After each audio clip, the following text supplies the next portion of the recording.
Happy Thursday. Hi, Marcus. What up, dog? Bust down, Pantheonis. We got Mm, 7 people in the chat. Somebody tell me who's there. What's going on? Who is present? Who is currently here? Because today, if you like that recast T'Challa stuff, that's going to be spoken about today. Yeah. So it's crazy how much they give us. Like, this should be a dead discussion. It should be like a wait until Black Panther 3. But holy guacamole! Little do they know the content farm that just keeps on giving, even though we don't want it to. I don't want to be here today talking about it, but I will talk about it here. What up, Junior? Junior What Network. up, Ant-Man? Raptor Cloak. I don't think I've seen that name before. What's going on? Huzzah! Raptor Cloak, I recognize you. You've been here since day one. You don't recognize Raptor Cloak? I don't. My bad. Raptor Cloak, you're day one, aren't you? Like, my bad, G. Yeah, I apologize. You might. If he's not a day one, he's a year one. If you a vet, I apologize. I've been knowing that dude, Lucas Bishop. Now here's a guy who's kind of new that I've seen the name before, but he's not a day one. So he says, shout out to Chillmonger and Marcus. Long live the true king of Wakanda, T'Challa. Yes, sir. And when we say T'Challa, that is not a name that is open for interpretation. We're gonna age his son up and call him T'Challa too.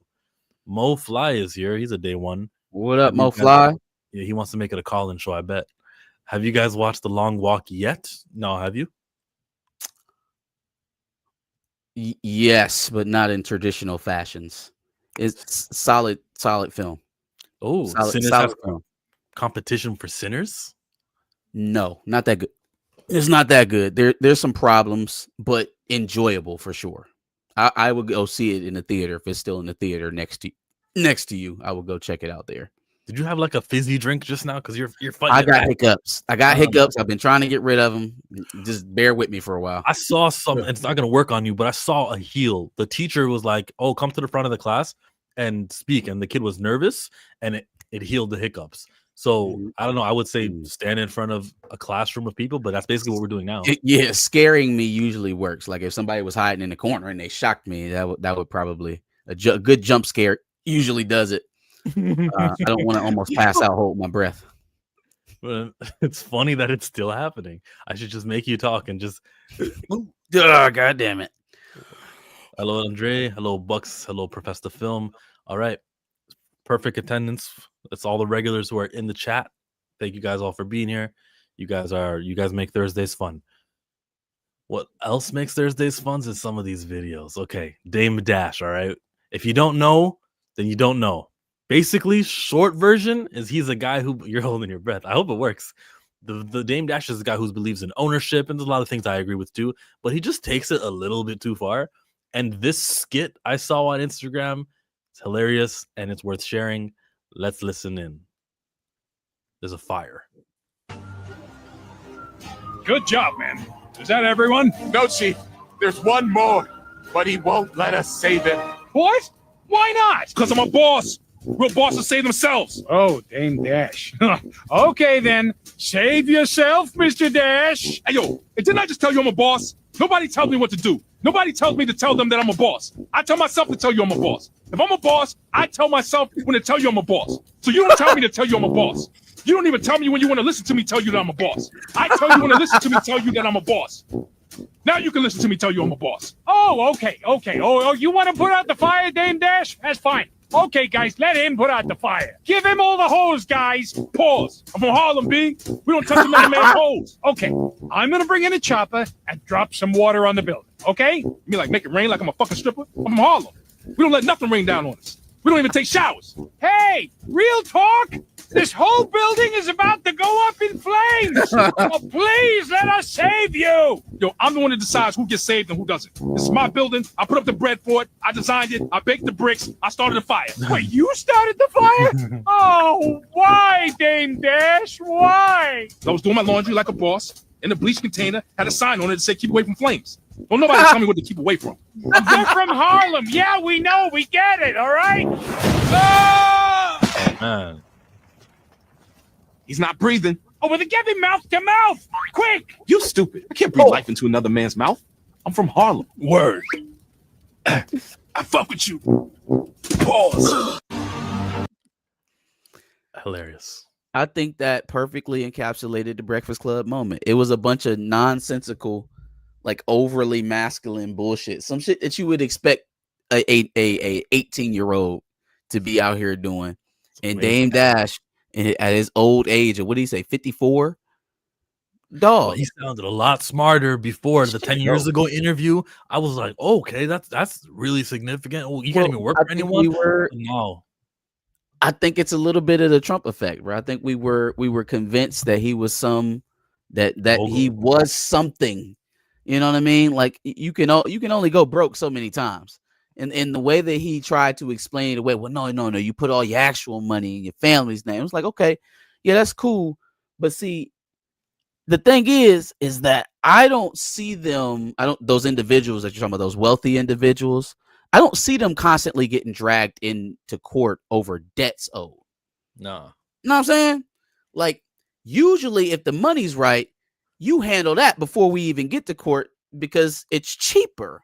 I don't have to pay legal representation to work me through this. If I have the money to handle it, this man talking about I owed $1 million in child support and paid it. Does that sound like broke? It sounds like stupid. It sounds like dumb. It sounds like nonsensical. You mean you had $1 million and you made somebody take you to court to give it to them about your kids?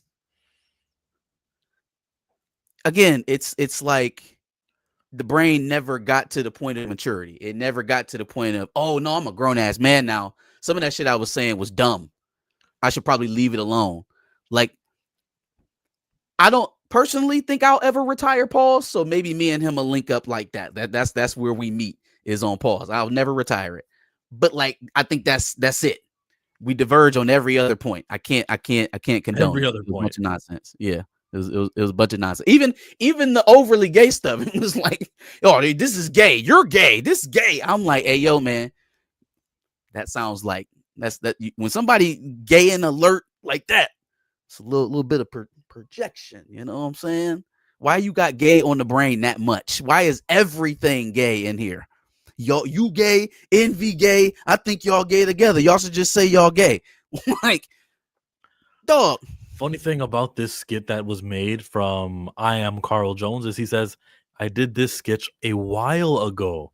So this isn't even like in response to that recent interview on Breakfast Club. Because he's been the same person for the last 20 years. He's been the same individual for the last 20 years, which is either hilarious to you or sad. And then no in between. Rockefeller. Yeah, man. I seen he did another interview. He was like, I won't even listen to Beyonce's music because I don't want to be attracted to her. He was like, I don't want to see her shake her ass.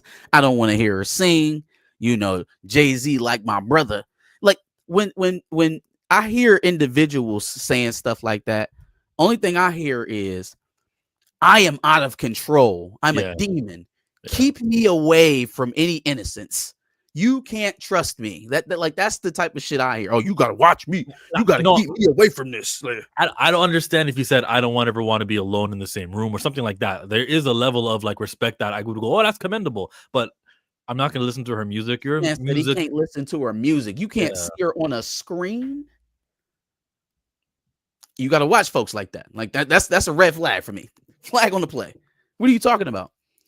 But he offers up these kind of tidbits like openly. It's free game. He giving that out for free. Hey Darius, what is going on? How you doing? What's up, Hirajuku? Did you see I Show Speeds in Oklahoma? I did. Did you touch his hand? You seen him like in person? No, I was at the fair the day before. Oh, okay. So he was I guess getting a tour of the city. I know they took him to Brahms and some other stuff. If I would have been at the fair with him, I just would have been like, oh, damn, is that I Show Speed? What the fuck is he doing here? Because that was really my reaction seeing him on the little state Instagram page. With like 6 security guards around him. He picked a better day. It wasn't as hot. Word. Yeah, he definitely picked a better day. It wasn't as hot. When's the last famous guy to come to Oklahoma? I don't know. And when will be the next? You said you saw LeBron, didn't you? Oh, yeah, actually, never mind. That I mean, wasn't we do. They do. Oklahoma City does have the current champs of the NBA. So, Oh, there's a visiting team every single week. Yep. yeah. But I also don't know who the hell comes in and out of Oklahoma. There's no Oklahoma International Film Festival or anything? I don't know, really. I'm not a big let's explore the great state of Oklahoma and all its events type of guy. Tell me what does the license plates in Oklahoma say? I don't know. Mine's red. They don't got a slogan or anything like that? I know they have one. I know people were upset about it. I don't know what it is. Well, why are they upset? It's got to do with the Confederate flag or something? No, they wanted something different. Okay. There's too many youngins in Oklahoma. That's what Ricardo says. He's from there. The bird. He is. No musicians ever come here. Damn. Taylor Swift just flies over you guys? They do come here, but they go to like the BOK Center. They go to Tulsa, which I will never really understand that, but we're going to do a lot of chit chat about Black Panther today. T'Challa's non-voice actor. I'm going to have to reassess my position on that trending day thing that I told you about. But before we get into it, there's some other stuff that happened regarding Jimmy Kimmel. It's been a very political, maybe week ever since Charlie Kirk had been professionally assassinated. It's been a very hot, very politically awakening kind of moment. But as Marcus will remind us, if he was here, he would tell us, it also was in 2020 in that summer. And everyone had a black square and everyone was like, yeah, let's do the right thing. Today, there's a whole lot of let's protest and boycott and cancel your Disney Plus. So what I was cancel your Hulu account. There's no support in these guys. Even like Tatiana Maslany was posting about wrong view. Tatiana Maslany on her story posted this, which you kind of can't see, but it says to cancel your Disney Plus, your Hulu, your ESPN subscriptions. That's what Tatiana Maslany's message was on her Instagram 9 hours ago. And it's her playing as She-Hulk. So she's like, remember, she doesn't care about like that's being silenced and stuff like that. She actually appears to have integrity. She also has a smaller platform. But like, there's a lot of people saying that. I think Damon Lindelof said the same thing. Damon Lindelof is a screenwriter. He did Watchmen. We remember he did Lost. He's also working on Lanterns right now. Damon Lindelof says, I will not work on Disney anymore until that Jimmy Kimmel thing is rectified. He doesn't want to associate with them. So that's two names who I know of. Maybe there are others who say they don't want to do it. But the Jimmy Kimmel firing it's resonating.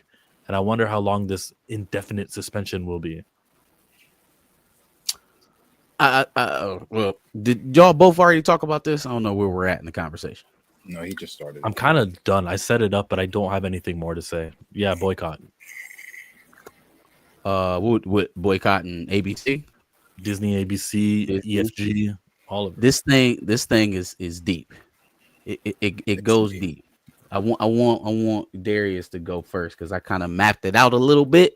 I got some particulars of where everybody's interest is, in particular Disney and the local network company that they own, Nexstar. Oh my goodness. Low-key, that's kind of insulting to us. Like, he wants to be last because he knows that I'll go. It's elongated, so I don't want to. You shouldn't even go, Darius. You should just let him go. You should just say, no, I've got some dope shit to say, and you go first, Marcus. All right, bet. I'll go if you want me. If you know what I'm saying. I'm also just talking to you about what Darius wants. So you know. I'll go really quick because mine's really not that long. We all know I can't stand this administration. I have not hid that. I cannot stand Trump. I have said that this was going to be some of the things that were going to happen. I said this 8 months ago. I was one of the ones ringing the alarm, along with some of the others that voted against this. but we're living in the America that they voted for. We're living in the America that he said that he was going to deliver to his constituents and things like that. Make America great again. It's in the slogan. When was America ever great? I mean, that's a whole nother conversation, but we're living in that. I always bring up Stacey Abrams' 10 steps of autocracy that she so eloquently laid out on the Jimmy Kimmel show. And again, we are living in that. And it's interesting though, regardless, left, right, whatever the fuck, you have the people that are unable to see the hypocrisy in you're screaming free speech for Kirk and getting people fired from their jobs. We got Oklahoma here wanting to give him a day, comparing him to Dr. Martin Luther King. I live in a very red state. You've got people comparing him to one if saying if he were alive during the time of Jesus walking earth, he would have been one of the 13 disciples. It's a very crazy time that we are living in. I know they think that we are crazy just as much as we think that they are crazy.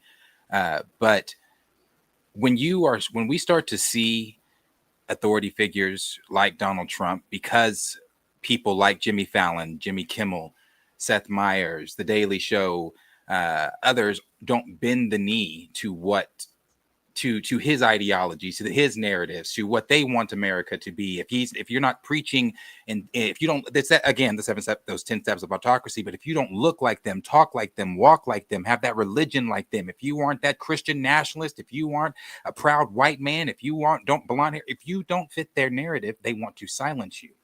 So since Jimmy Kimmel and the rest of them have gone after him for years, now you have him speaking with who's the chairman of the FCC? What's his name? Brendan Carr. Yes, sir. You got Brendan Carr making statements like the statements. I'm sure you're going to bring it up. What he say? He said, you know what it is. Yeah. You can do this the easy way, or you can do it the hard way. I guess.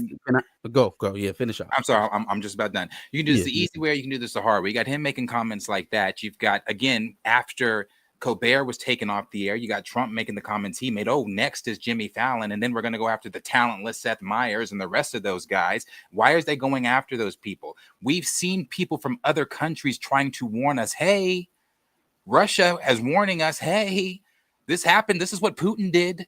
You have people that are trying to warn you 8 months ago. Hey, you think it was bad the first time. It's going to be worse this time.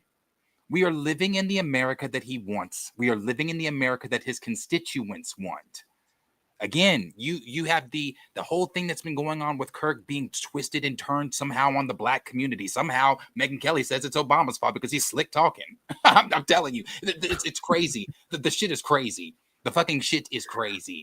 And the last thing I'm saying here, I am a follower of Christ. So for those out there, people saying that, this about Charlie Kirk and him being a 13th disciple, we didn't know, or we don't know the same Jesus. We don't know. There's no way we can know, because the 13th disciple it's insane. We can't know the same Jesus, because the Jesus I know wouldn't stand behind the ideologies and things that Charlie Kirk stood for.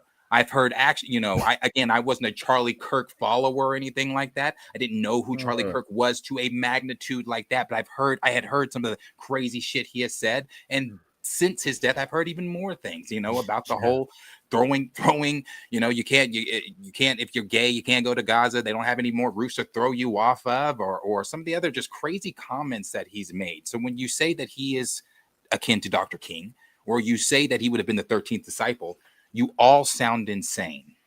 They call that rainbow washing. Were you done? Sorry, I thought you were. Oh, I'm done. Rainbow washing is like when they act like they care about everything gay, but if you look at Ron DeSantis and the Florida bill, you look at some of their actions here, like they don't give no damn about gay anything. They just are wanting to rainbow wash it. Like that's the name of that tactic, or they like make you not care about Palestinians because of that reason. Yeah, and free Palestine. Oh, I second that. Why didn't you third that? Third. Okay, better. Mike says I don't have to affirm my loyalties constantly. You know where I'm at. You know what though, Marcus? I'm starting to get to a point where Killmonger should not interact with those channels if you haven't made the stance, or if you don't like. I'm getting there. I feel like it is such a litmus test of, oh, are you morally worth my time or not? Like the same way that the studios can excommunicate somebody for having a Palestinian stance, and I think that I need to also be on that, for just on the opposite side. Are you pro-Palestine, or are you pro the evils of Israel banking, the evils of the Epstein files, which is tied up to that, the evils of everything associated Nobody's with talking the about genocide? now. Well, here's the thing. You can feel completely comfortable in that stance because unless you are a white Christian baby boomer and most likely male, you're probably not on the side of the illegal occupying state in the Middle East. Like they've lost everyone except for the white evangelical males, mostly males in Southern. And Charlie Kirk was changing his position. He declined an invitation to be with Netanyahu. He was actually going to be somewhere to the side of, oh, I can't justify this genocide. It's going too far. Yeah, Israel. But I agree with you. What you're saying is not untrue. But at the same time, Charlie Kirk still made it damn clear. I am very pro-Israel. 48 hours before his death, his tweets were very pro-Israel. Not pro-Israel enough, because I believe my theory would be that they had a lot to do with why he's not alive anymore. He's also. I still think that you can't eliminate the white Christian national part of it with Charlie Kirk, and I think that's where the offense in Israel's dominance over our executive branch came in terms of Charlie Kirk. I think he resents the fact that Israel is, for all intents and purposes, running the executive branch right now. I think that is where the offense is. I don't think it's for a genuine concern for loss of life. No, I don't think it's about anything other than is what he preached for with his platform through his entire run, which was supremacy, right? Anyone who threatened that position was the opposition. And so he made the very easy calculus of seeing who was in charge, who's calling the shots, and they are not me. So I don't like that, right? Like I can get down with the whites that occupy and colonize here on this continent, but if you do it over there, you stay over there and do it over there, is what I suspect was going on there. I feel like most of what I've seen with him, other than the associations, the Prager and stuff like that, he's mostly self-made. So I think the prospect of trying to wrestle him in with a lot of things that they do to these smaller figures or these network folks all come to the trip to Israel and kiss the wall and 50 states want Israel. They just got lawmakers from the left and the right in Israel last week. And they call it 50 states, one Israel, and all of your politicians have sold out. Every state was represented. It's crazy, and so maybe he stands out in that point, but folks, we can't let them. Oh, I'm sorry. Keep going. I was just gonna say. I thought you were going into your deal. Yeah. No, I'll do that in a second. I was just saying we can't allow them even posthumously to slide his rhetoric to the middle. Keep reminding people so many people hopped in our comments this weekend talking about, oh, it's out of context. You're saying those things out of context. There is no context. There's things he said that would make it like, give me the context in which some of those things are okay. Don't let them slide his shit to the middle. The man was a supremacist through and through. Right. And if he had any quarrels with Israel, it was more than likely because they threatened his supremacy as a Western white Anglo-Saxon male. Nobody dominates like us over here, type of thing. Yeah, definitely that. And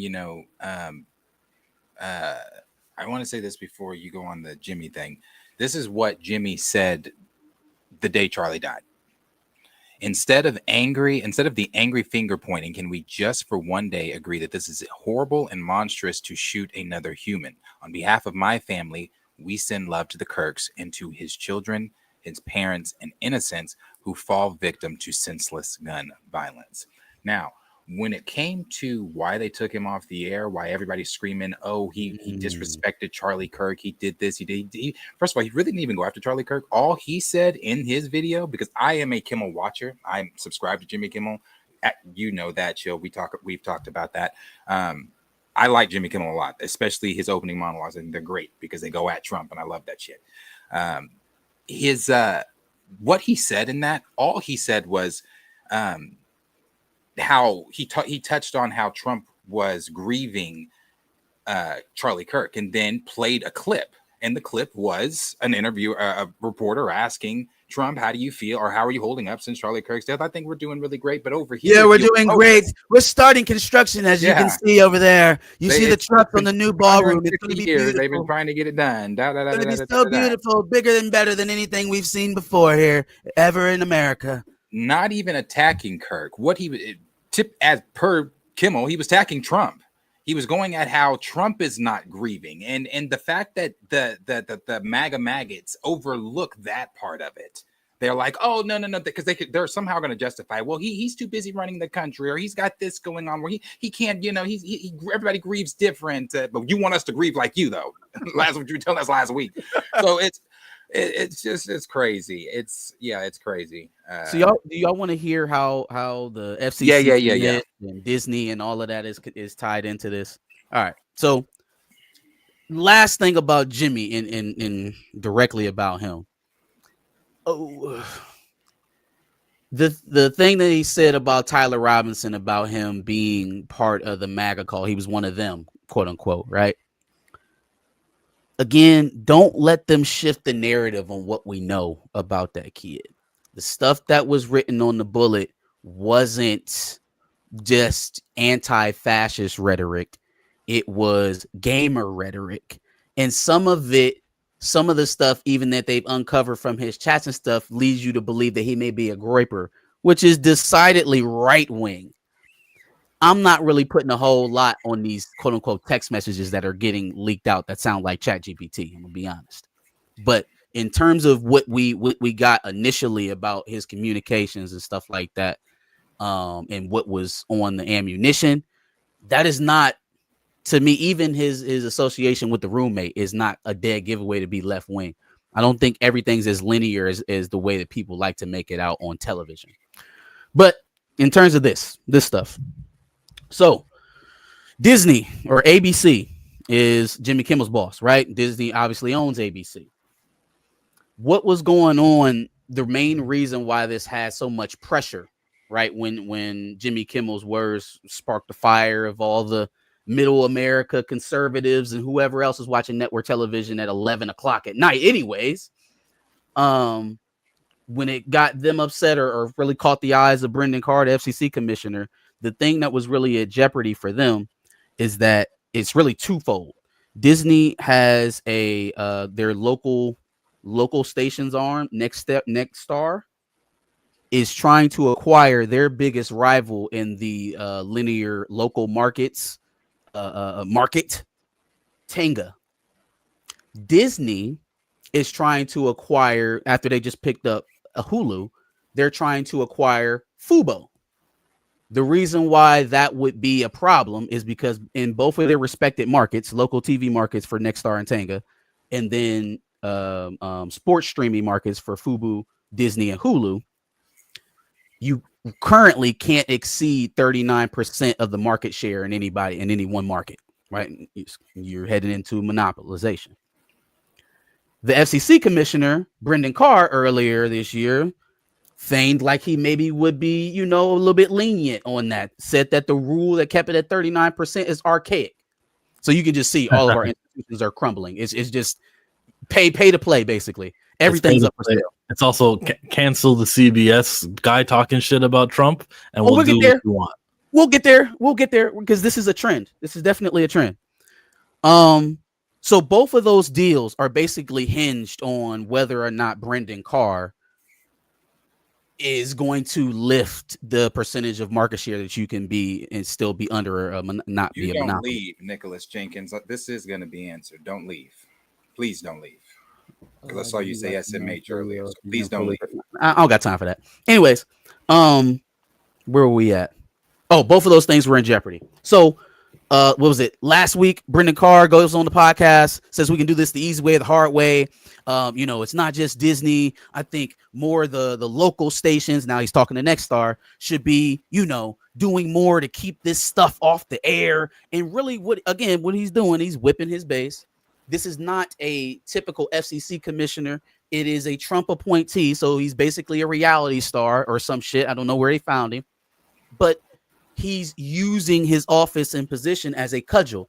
He's basically signaling to ABC and Disney and Nexstar, do something about this, or you can say goodbye to those mergers. And we all know the way that Disney gets out of financial trouble, which I believe they may be in this time, is to buy shit. Is to buy more lines of business so that they fail slower. Is basically the calculus there. Acquire more so you die slower. Brendan Carr threatens to halt that for Nexstar and Disney. So then they go and say that he's suspended indefinitely. Jimmy Kimmel is. So this is all tied up basically in moneyed interest. They have the ability to stop they being the executive branch, the presidency, have the ability to stop these deals from happening, which is the viability of the companies. Essentially, they can keep feigning, we're doing great. We're gonna stop reporting quarterly earnings and change it to every 6 months now because it's easier to hide the nonsense that we're doing to convince you we're making money. But I mentioned earlier that this is it's a pattern, right? You mentioned the guy from CBS. CBS is doing the same thing. They're trying to acquire Paramount. Or Skydance is trying to acquire Paramount. They're trying to acquire Paramount. And so again, here's the FCC commissioner. And he's like, well, I mean, market caps and this, that, and the third. But we can clear all that up if Colbert's gone. Yeah. We can clear all that up if Colbert's gone. Y'all be good to go. Problems. The law, monopolies, who gives a shit? Fire the late night guy. Okay, because he hates watching him while he's drinking his Diet Coke, and they really piss him off. That's where we're at. If I'm fucking Jimmy, if I'm Kimmel, Fallon, if I'm the other guys, the ones who still have their jobs, but he put out the target.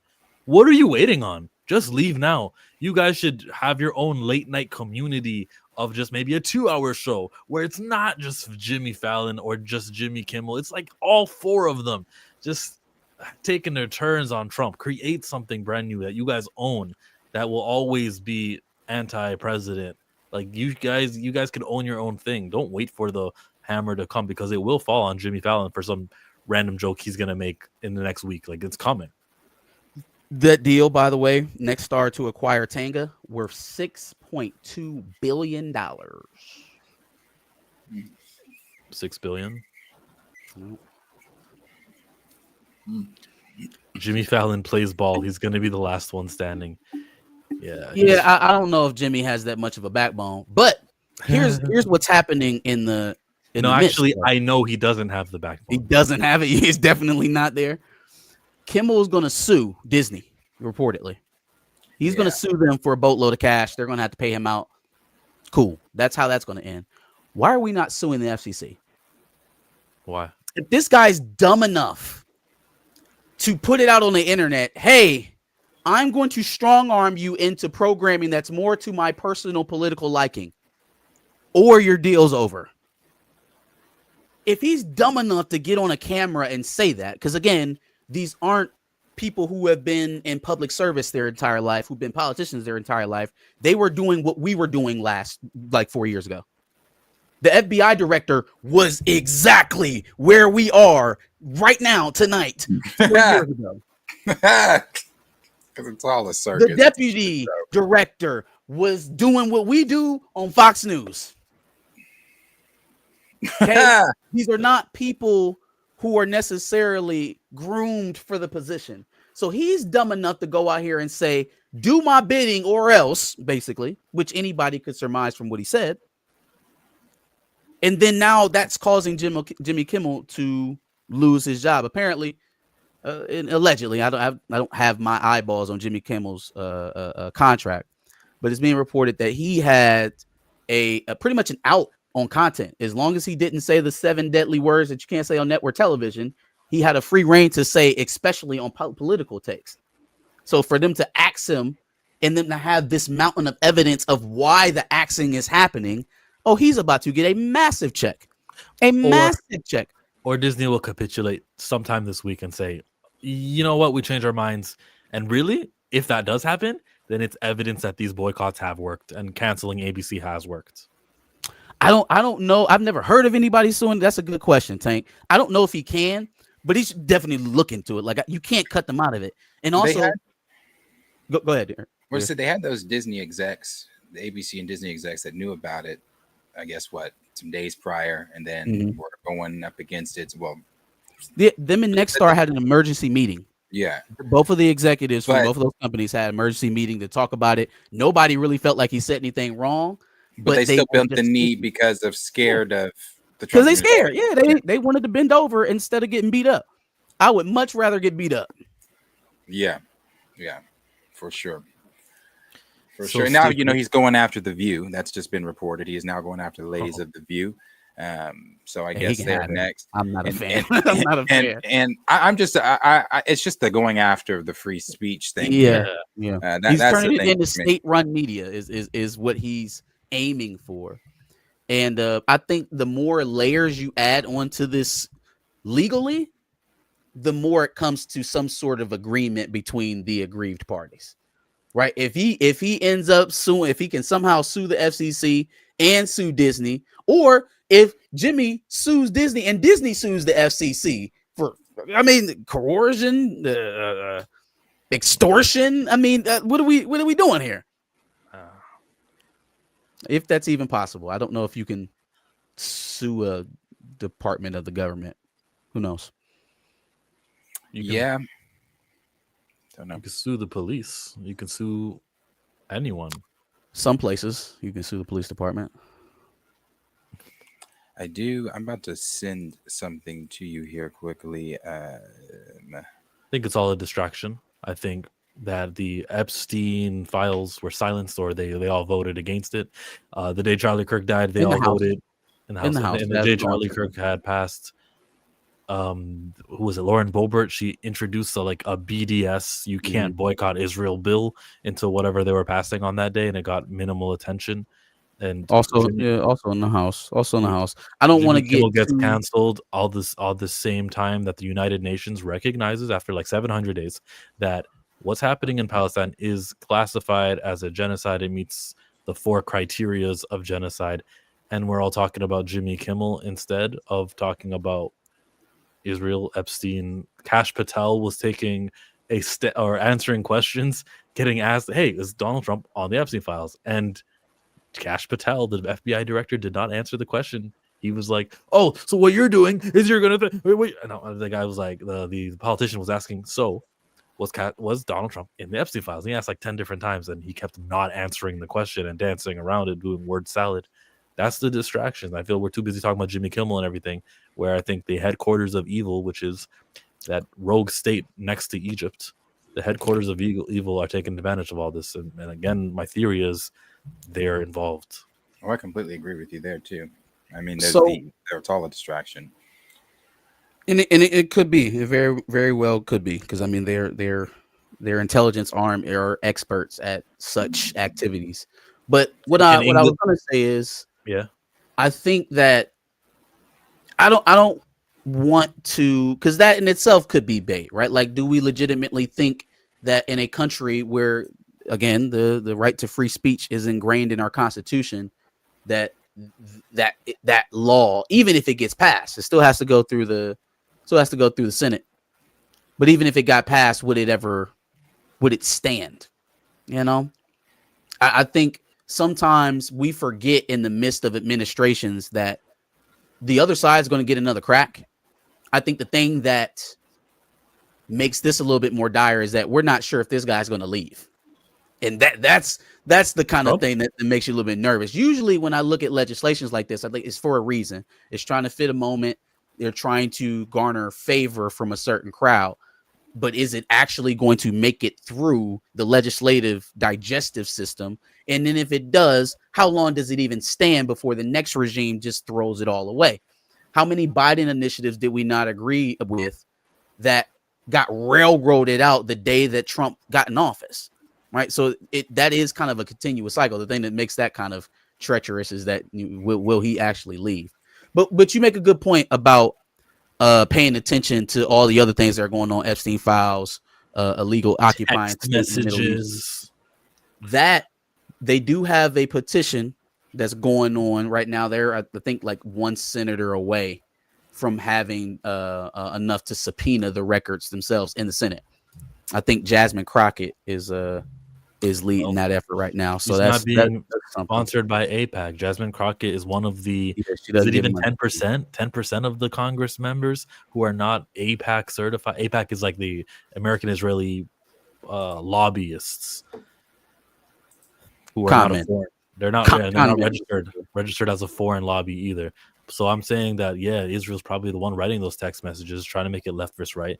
Their English is not their first language, which is why those text messages read the way that they read.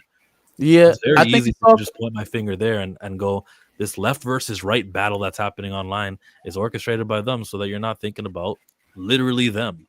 It's all connected, though. I think the reason why people are activated about Jimmy Kimmel is the same reason why the Epstein story won't go away. As much as they provide distractions for it, or as much as distractions happen to take your attention away from it more momentarily, we always end up back on it. That same congressional hearing that Kash Patel was in, where he was talking about Trump and the Epstein files. One of the clips that I saw that went viral was him being asked about who the women were trafficked to. And the man had to, I'm sure he found some kind of legal mumbo jumbo to say that he didn't actually incriminate himself.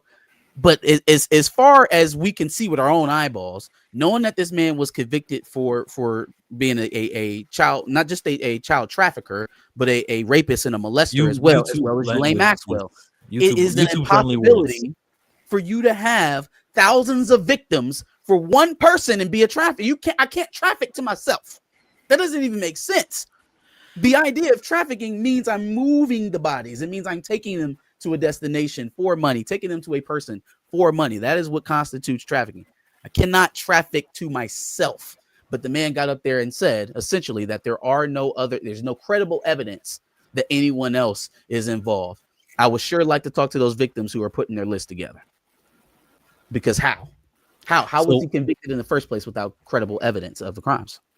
What Marcus is not saying, what I haven't said yet, is this part, is that trafficking, that all that stuff, that system that Epstein's kind of in charge of, is put in place to blackmail politicians, blackmail big famous figures, and say, here, do the bidding of Israel, and if you don't, we've got these photos that don't look so good, or we've got these things that we're going to use against you, so you better act right.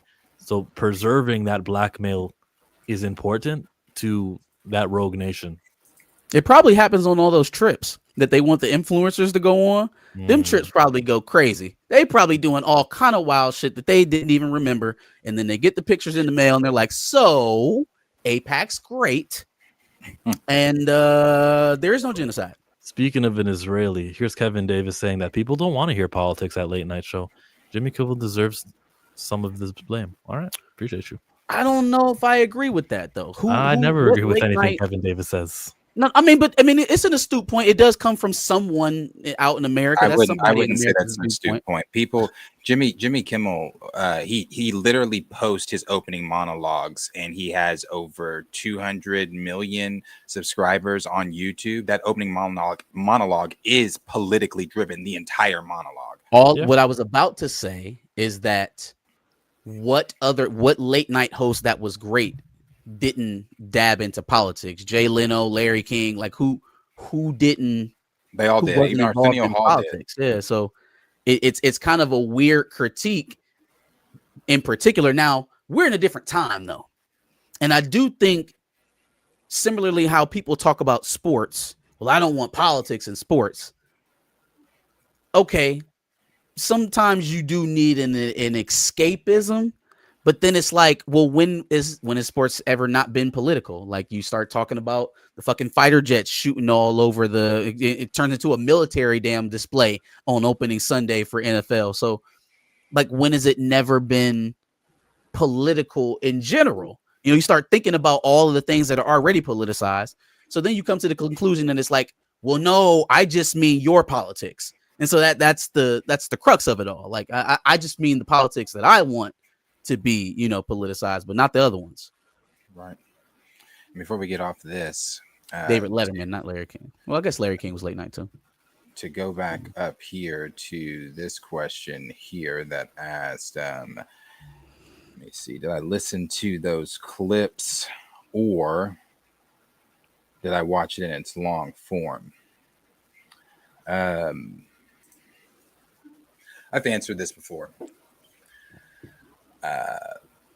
I've seen something in I've seen one of those clips in its longer form, but I don't need to see the long form of these clips to have my to have the context broken down to me. When I get asked this question, I feel as if you are now insulting my intelligence while I'm questioning yours. Yep. You're asking me, you're telling me that I'm taking this out of context. Now, I just want to hold my hand here. Black people were better off during segregation back in the 1940s, suggesting that myself, Marcus, Chill, and maybe some others watching, black folks watching, were better off during lynchings, during fear mongering, during the KKK burning crosses out in front yards, during a time where kids could get yanked out of their beds, mutilated, sent back home in boxes, unrecognizable to their mothers. That my people, we, were better off during that time. So I want you to tell me, what the fuck am I taking out of context in that? And how dare you insult my intelligence by telling me that I'm taking that out of context? Nothing can be taken out of context. I got some more. I want one too. So he also said that black women don't have the mental capacity or brain power, to lead or to be in executive positions. He also said that the Civil Rights Act, while everybody is ironically calling this man a civil rights activist, he said the Civil Rights Act of 1964 was a mistake. Was a mistake. People the like civil Ben rights Carson. activist who doesn't believe in civil rights. What is out of context? Give me the context so I can make it make sense. I'll pretend I'm a fourth grader. I'll play dumb. Give me the context. I want to hear it. Saying people like Ben Carson are much more deserving of a holiday. Ben Carson and Thomas Sowell. Saying that, oh, so now black people just have this summer holiday that they can just vacation and what I'm mixing it up. It's not verbatim here. That was basically it. He was just mad that Juneteenth was a national thing. Now, so, am I taking out of context? Already been a thing that we were just quietly celebrating to ourselves. They got it in their head that they were giving us some sort of acknowledgement or reparation or some sort of something by making it a national holiday, right? And this nigga act like they just invented it, like it just got created. They don't even take the time. You're telling me to take the time to find out the context of a racist so I can understand his viewpoint. He doesn't take the time to even see how long people have been celebrating Juneteenth before he complains about its inception. He doesn't know when it got incepted, but he's just mad that it happened. Does that sound like racism to you? Because I mean, just mad at an existence. Doesn't that sound like racism to you? Or no? We need more context. We probably it's the context that's missing. That's what we need. That's why I didn't understand the friendship with Candace Owens.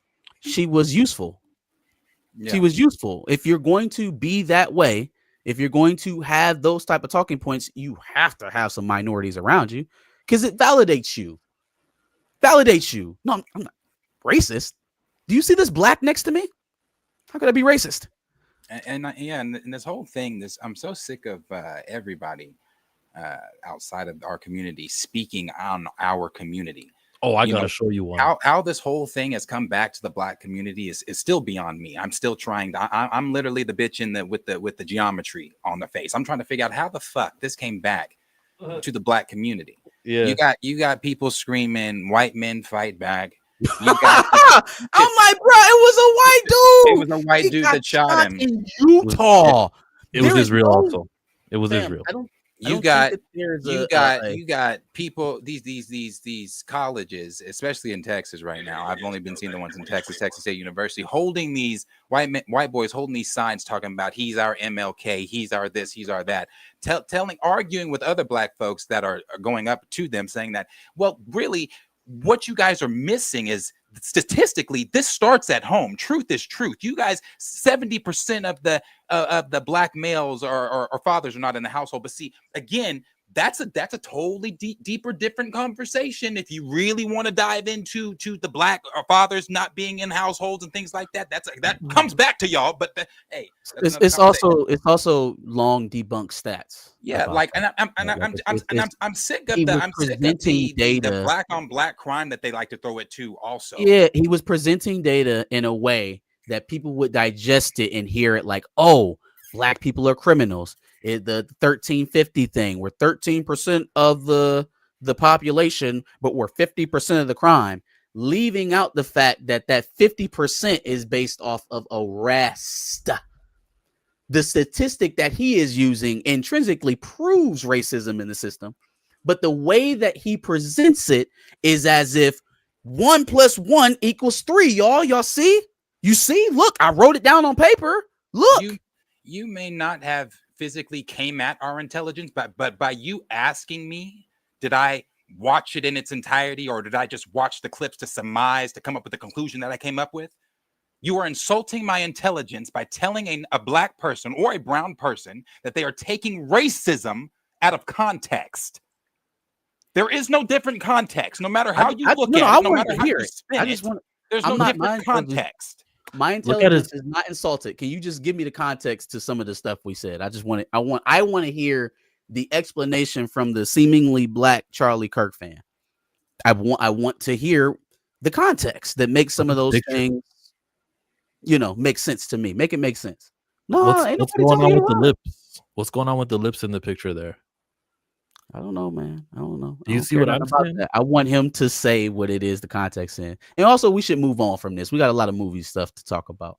That's true, too. I'm not about to sit here and go back and forth again on the context of a racist, a white supremacist, a misogynist. All the things that he is, I'm not going to sit and go back and forth with you on the clips. No, but that's what they do, though. They try to fish for that, and then they go, "Look at this content creator. Let's dox him." You want to compare him to you want to make him the 13th disciple? That's on you, brother. We know two completely different Jesuses. You want to compare him to the civil rights movement leader Martin Luther King Jr.? You do that, brother. We know two different Martins. You have your narrative. I have mine. Here's a narrative that I saw earlier today. It's worth sharing. You'll laugh. Dave Chappelle, to the front of the class, boys. Okay, you guys have spent the last decade of your respective careers speaking out against cancel culture because college campuses wouldn't allow you to speak hate speech on stage for money anymore without critiquing that to some degree. But now what you were scared of is happening. What you were scared of, right? Which is that cancel culture would lead to limitations on free speech for comedians specifically. And Jimmy Kimmel literally didn't even offer that much of a comedic reflection on what's going on with Charlie Kirk. He literally said, this is what happened to Charlie Kirk. This is how this administration responded to it. That's what's going on. Isn't that something? Wait till she gets to Chappelle. So Trump's administration threatened ABC, and ABC immediately turned around and fired Jimmy Kimmel without even a conversation. So this is your time. This is what you have been taking up the mantle for the last decade and a half. So you need to come out now. You need to come out with the full weight of your privilege and your platform and your industry expertise and the full weight of your comedic talent and your brains as writers and as performers to stand up for Jimmy Kimmel. Otherwise, you make the woke libs on college campuses correct about you. Oh my God. Because she used the word woke too. No, I have a problem. I just want it to be hateful on. I get where she's going, but she's all over the place. First of all, we're making Dave Chappelle and Jerry Seinfeld synonymous with each other. Are you out of your mind? Dave Chappelle called DJ Khaled the world's fattest Palestinian. He's the only person in Hollywood who will publicly call out that man for not standing up for his people. Jerry Seinfeld is a fucking Zionist, a monster, Yeah, so morally, An awful Dave Chappelle person. and Jerry There is Seinfeld. no But just to, comparison there at all. I get Also, it. hold on. Let me push back some more for Dave Chappelle. Right? She talks about Dave Chappelle's privilege and how they wouldn't allow him to say hate speech on campuses. First of all, I have never heard Dave Chappelle be anti-cancel culture. I've never heard that. Yeah. I've also never heard him doing hate speech. Right? Like, I don't know where the fuck that came from, but it's funny because she feels for Jimmy Kimmel, who didn't do anything that bad in his monologue. He did do blackface about 15 years ago. I guess we'll all just throw that out the window because now he's an angel because he got fired. But Dave Chappelle is the one who gets your vitriol, and you got to put him next to fucking Jerry Seinfeld? It's crazy. It's also like you're on the clock, Dave Chappelle. What the fuck? When The fuck is Steve talking he's, about? like he's quiet, like he has like an active Twitter person, tweets often, like he's always in front of a camera and he's been ducking the media like that. How the nerve to be like, yo, Dave Chappelle, I'm calling out your privilege. Oh my god, what are you talking about? And I remember during the George Floyd summer of 2020, he did like a stand-up thing in Ohio. It was outdoors, but he did it. It didn't come 24 hours after the incident, but he eventually did it.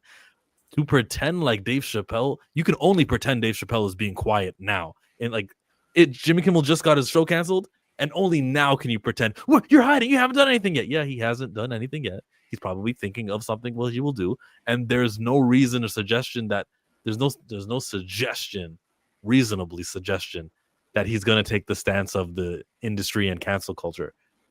Like, man, since when? Dave Chappelle? Like, you just pulled that out of your butt. And then she was like, I need another big name. Let me get somebody.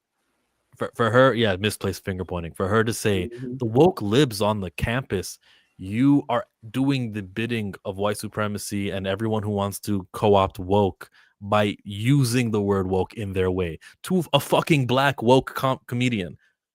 It's so backwards. But yeah, like when Darius was saying white people need to mind their own business and just stop trying to do that. Stop telling me what to do, lady.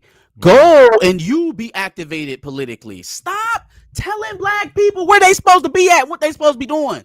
Mind your own business. I stole it from Joey Swole because he was defending Hulk Hogan. I think something too, last thing I'm saying on it for real, that's been telling about this whole thing also, well, not really telling, I mean, it happens all the time, is that, now freedom of speech is everybody's opening their mouths. We're hearing from, all these rich white folks, from white folks in general. But when freedom of speech was being taken away from immigrants, when freedom of speech was being taken away from other people, everybody was silent. Not saying not everybody. We have, of course, there are people that were saying things, but this is not a, people were like, I've seen people saying, well, now what? Now what do? We don't have to do anything. This is now that it's affecting cis white men. Now it's going to cause you don't have to do anything. He's going to get back on you don't have to do anything. You don't do anything. It's affecting them now. Going back on the air. I don't know if he's going to go back on the air with that for sure, but he's something. It's affecting cis white men now that it's affecting their space. It's affecting how how their world revolves. Yeah. Now it's like, oh, hey, this is a problem. Speech the First Amendment is getting taken away here in our space. I think he gets paid. I don't think he goes back on air because that would require somebody to be strong enough to stand up. And I just watched Bob Iger grab his ankles faster than any CEO should. So I don't think anybody's going to stand up to him. I think they're going to keep leveraging these bad deals, by the way, too. These are awful deals for us as consumers. Like the fact that Disney can lose as much money as they have over the last 5 years, continuously bad quarter after bad quarter after bad quarter, subscriber loss after subscriber loss, right? Then get something done to their favor where they don't have to report their losses as much. And then they just get to go out and buy something that's dominating the American media market even further. But we'll get past it because we asked Jimmy fucking Kimmel. Like, there's no other version of fail up that's greater than that. Just burn through millions, spend irresponsibly, put out subpar content, But all it took us was to fire a dwindling, show host, late night show host, and we got the stimulus package. Word. He's mad about Jimmy Kimmel because I called him a dwindling late night host. Oh no, not that. Oh, Not I that. thought you was Not mad that. at me. Raymond knows what it is. It's the.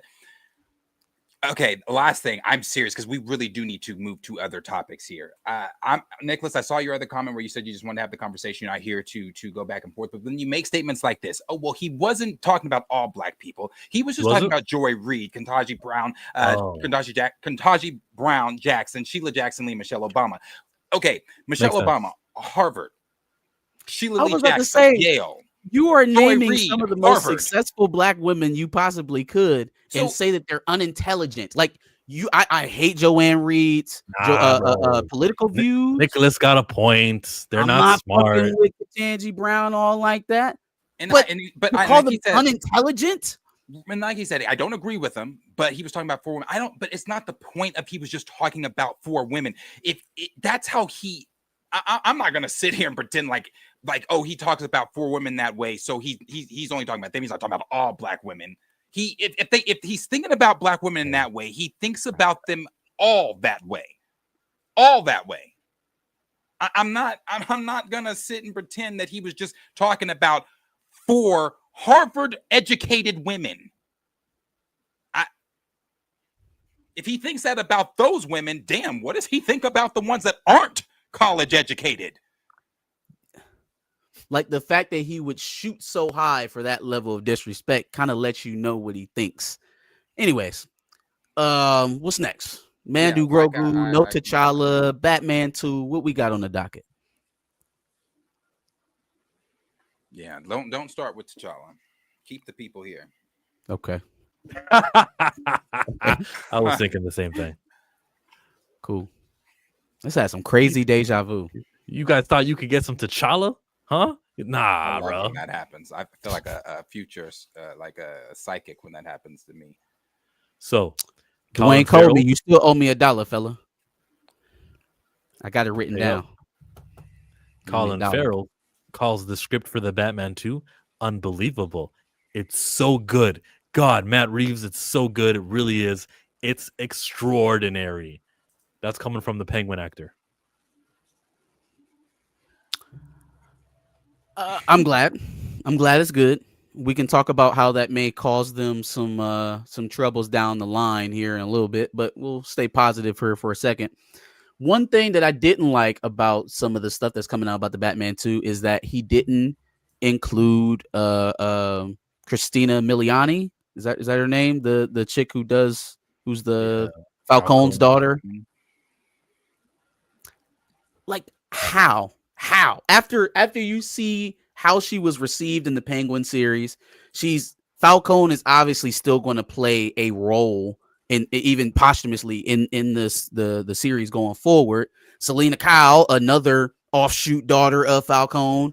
Like, come on, man, make it work. Make it work. I understand there's you don't want to go the complete Marvel route of not having a finished script before you start production and stuff like that. So it's probably set in stone, but you got to leave room to pivot for stuff like that, man, because that kind of stuff will send you over the top, especially when the crowd feels like you're giving them you're throwing them a bone. Like, all right, they heard us, they watched us go crazy over her in the Penguin series, and then they made changes to include her in the story going forward. I don't think it's a good idea to ignore things like that. Batman's villain is going to be the most speculated topic on the movie for the next 2 years. Absolutely. And he actually said so, the director, Matt Reeves. He was talking about how we got to keep that stuff under wraps. And that is a key part. It's a mystery movie. All of that needs to be silent. So it's not the same thing as Spider-Man Brand New Day, where they're trying to withhold who the villain is. This actually is more important than that. Yep. Why is it more important? Because of the nature of the movie. Spider-Man's a superhero movie. This one's a mystery. Good luck with keeping it a secret. It's not a secret. It's hush. It's not a secret. It's either hush, the Court of Owls, which I really don't think it's the Court of Owls, although that is what the They Pattinson better not. himself They talked better about it. not, because how the fuck you gonna have two Batmans, both messing around with the Court of Owls and Damian Wayne, and like they both got Robins. So Come I on, would man. think right. So I would think Court of Owls has to be out. So either that realistic Mr. Freeze route or Hush, and Hush was teased in the first one. But that doubt is exactly what's useful. We don't know who it'll be. Yeah, for sure. I just sure. don't think he's going to be able to keep. I mean, up to the general public, yes. Okay, yes, to the general public, yeah. I'll be able to keep that a secret. To those spaces of leaker culture, it'll be out there. Someone that has never been shown in the movies, so that leaves 90% of the Rogues Gallery. Hush is relatively new. But Hush was teased in that. But also Reeves himself is, well, actually, I don't know if Reeves himself, that might be coming from Scoopers too, from back in the day, about the Mr. Freeze thing, the realistic take on Mr. Freeze, kind of like we had the realistic take on the Riddler. I like that shit. I like it. Like turn Dr. Freeze into a serial killer who somehow found a way to freeze his wife and keep her alive in the basement or some shit like that. Like just go full Hannibal Lecter. That's what I want to see. That'd be cool. Yeah. I really wanted Batman versus Deathstroke. So the script was good. That's good. Are they getting a new director so they'll have an actual good director? Oh, wow. Tell me how you really feel, Mike. Tell me how you really feel. So I think they're still playing a dangerous game, though. I mean, Clayface is still currently filming, and the more and more days that shooting, we're seeing more and more about the Batman in the DC universe. Wayne Community Center has been spotted on set. We've seen more things alluding to Batman on set. We've seen just all these just things of what Gotham is going to look like in the DCU. So when does Clayface comes out? What, next year? Next October? God, why is that movie still fucking coming out, bro? That's Like, next. So you're getting two different Gothams in the same year, because 2026 is also when we're supposed to be getting Batman 2 as well, right? So hold on, Clayface is not a Reeves project? No. That's Gunn liked the project so much he said this would be better in the DCU. Yeah, but I thought that was Reeves' thing. So now he's doing it. Okay, damn it. I'm really confused about, now that we've talked, positively, and we've theorized a bit. I'm really fucking confused because I don't know how you're going to do this. And continue to go on too, like actively tell two Batman stories. At that point, continuity isn't going to matter. It's going to be which one do people prefer, or do they even support one to the degree that they would usually support one, because there's two. If I can just wait until the spring to see the new Batman movie, if I don't particularly care for the lead actor, or maybe my pockets ain't right now, we'll go see Batman later on the summer. I don't know. What do you think they do, though? I think they do you think that and I'm asking audience as well this question. Do you think that Clayface comes out 2026, does Batman come out 2026, or is that 2027? 7. When is Man of Tomorrow? 7. Okay, Man of Tomorrow was also 7. Okay, so that's what I was trying to. Okay, so Clayface 2026. The rumor currently is the Bats is supposed to show up. And if that is our first look at the DCU Batman, I guess it's a whole year away from the 2027 Batman 2. So I guess it doesn't really eclipse Pattinson's Batman news or whatever is doing in the second one. But you're still going to you're going to see the DCU Batman possibly before you see Pattinson's Batman, so you'll still have the two Batman going at the same time at that point. Glimmercast, where did you get this quote from? He's quoted as the Batman in the DCU is really up to Jane today to say we are still right where we've. Oh, he said it in this should be in one of these videos here. Really? In where the story goes. Fair enough. You got to follow the story. Of course, yeah. When I talked to James a couple months ago and I asked him what directors he wants to make films in the DCU, he actually mentioned you, because you haven't made your DCU film. True. Have you guys talked about, you're going to be busy with Batman for a couple of years, but do you have ideas of a DCU character potentially to do down the line? I mean, we haven't talked about anything like that. We have had conversations about how things would work and all that kind of stuff just in general. Yes. And so of course, it would be a lot of fun. I mean, what I really want to do is I want to play out these stories that we began and make that sort of arrive at the conclusion that I had hoped that we would arrive at from the beginning. But it's very exciting.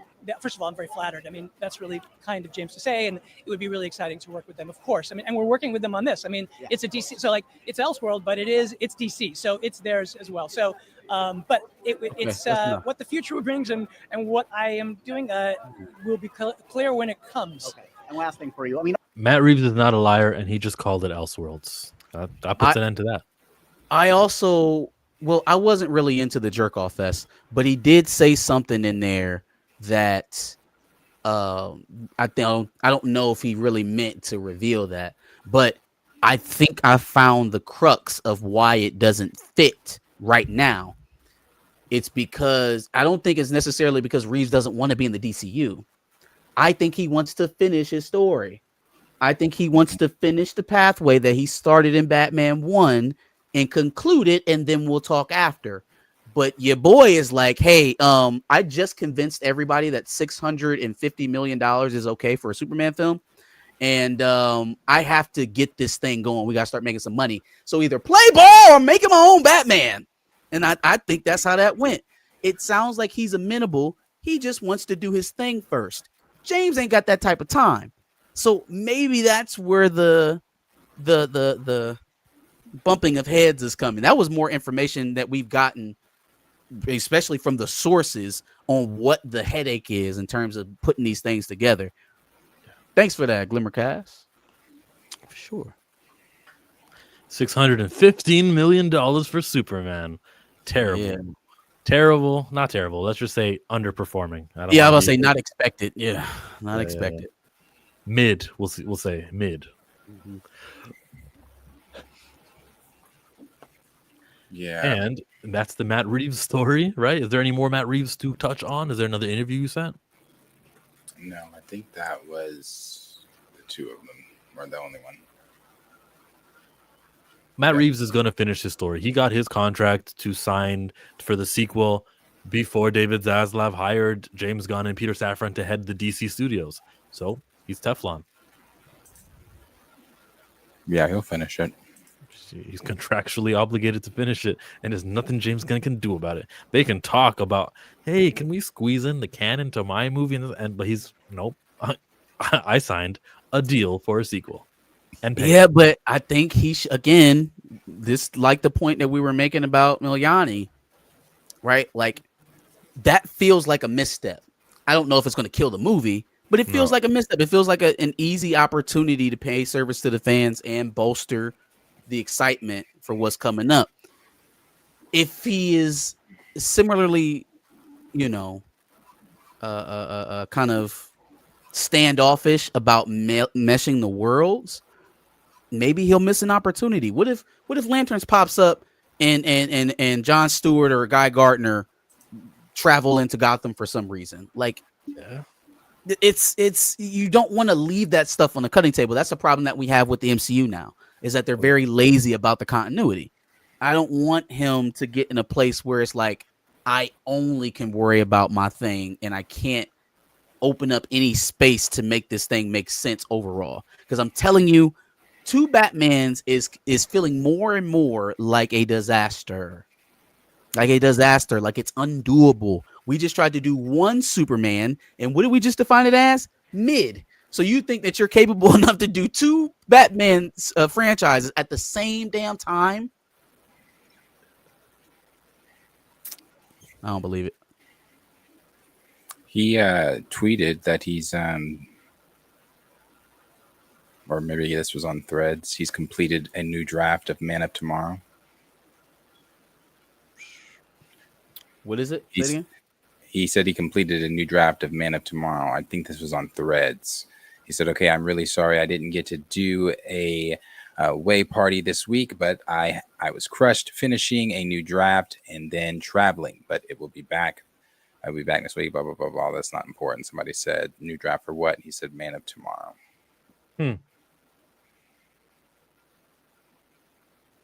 Damn, Paramount about to buy WB? All these acquisitions, man. Yeah. Said. That would be that gun could be out. Simultaneous erections of the Snyder Bros is nuts. Restore the Snyderverse actually gets a breath. Man, that would be something after all of that. Yeah, to answer Kyle's question, I did see. Well, I didn't see Creature Commandos, but I know that that's the build they're going for with Batman. Any ideas of who it's going to be? It's right now. I thought it's that. What's that dude's name? Brandon Skinnard. You think that's him? You think it's actually him? I think so. I think he's got it. The Instagram follows. That's a telltale sign. Yeah. He looks young, man. He looks young, and I'm struggling to see him as a father. This shouldn't really be a problem because we shouldn't be starting in movie 1 as a dad, Bruce Wayne. Like, we've skipped so much life to get there. But the build is there. I think he's obviously dedicated to the role because he changed his body. That was one of the big knocks I had against Pattinson, is that he absolutely refused to bulk up. This guy is committed to being the quintessential Bruce Wayne Batman figure. So, I mean, if he's got it, I'm down with that. I don't know where it's gonna go while the already established and popular and propagating Batman is still going on. Like, there's rumors about him having a third movie. How, Sway? How? You mean this is not just a one and done? He's going to be able to keep making these? Something's got to give. Something's got to give. Yeah, I don't know that he's going to get that third one. I think he might have to. Because it depends on how popular Batman 2 is. If Batman 2 slows it out the water, they can't. You can't ignore it. They're again getting middling reviews on the best IP they have, or middling return, excuse me, on the best IP they have. So if Pattinson go out there and he posts the 800 ball, guess who's getting a Batman 3? Yeah, that's just business. Yep. Zaslav is in charge. That's true. Speaking of getting a 3, how about Daredevil Born Again? IGN reports that they're officially greenlit for season 3. Shooting starts next year. They on bullshit. How? We don't even have. I said that is so confusing. How? What? What the fuck? This reminds me of when Alex Cross on Prime. They filmed season 1. They loved it so much. They said, let's film a season 2. Even before season 1 hit air, they already had filmed a season 2. This is even worse. I don't know that you can compare this to that. We haven't got numbers yet. They have the numbers for season 1. That was disastrous. Yeah, that too. The Daredevil didn't even chart. Like, there was less people watching Daredevil than there was watching Ironheart.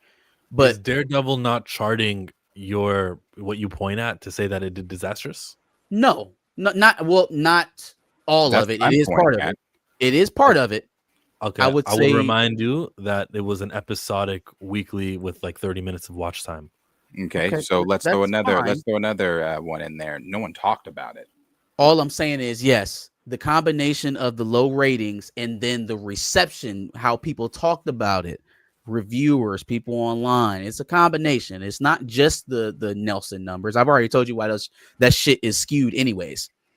But in general, for a project that hasn't even premiered its season 2 to be greenlighting a season 3 after not charting in season 1 feels like what? Again, how? For what data do you have to suggest that that's the good move? I hate to repeat myself, but saying a show didn't chart isn't meaningful enough when it's being on the chart. When we compare it to other shows, like look at Netflix had Wednesday with, it says 12 episodes, but the 4 new episodes from this season are the majority of why there is 1,000 or 1,000 million minutes of watch times, 1,000 million minutes.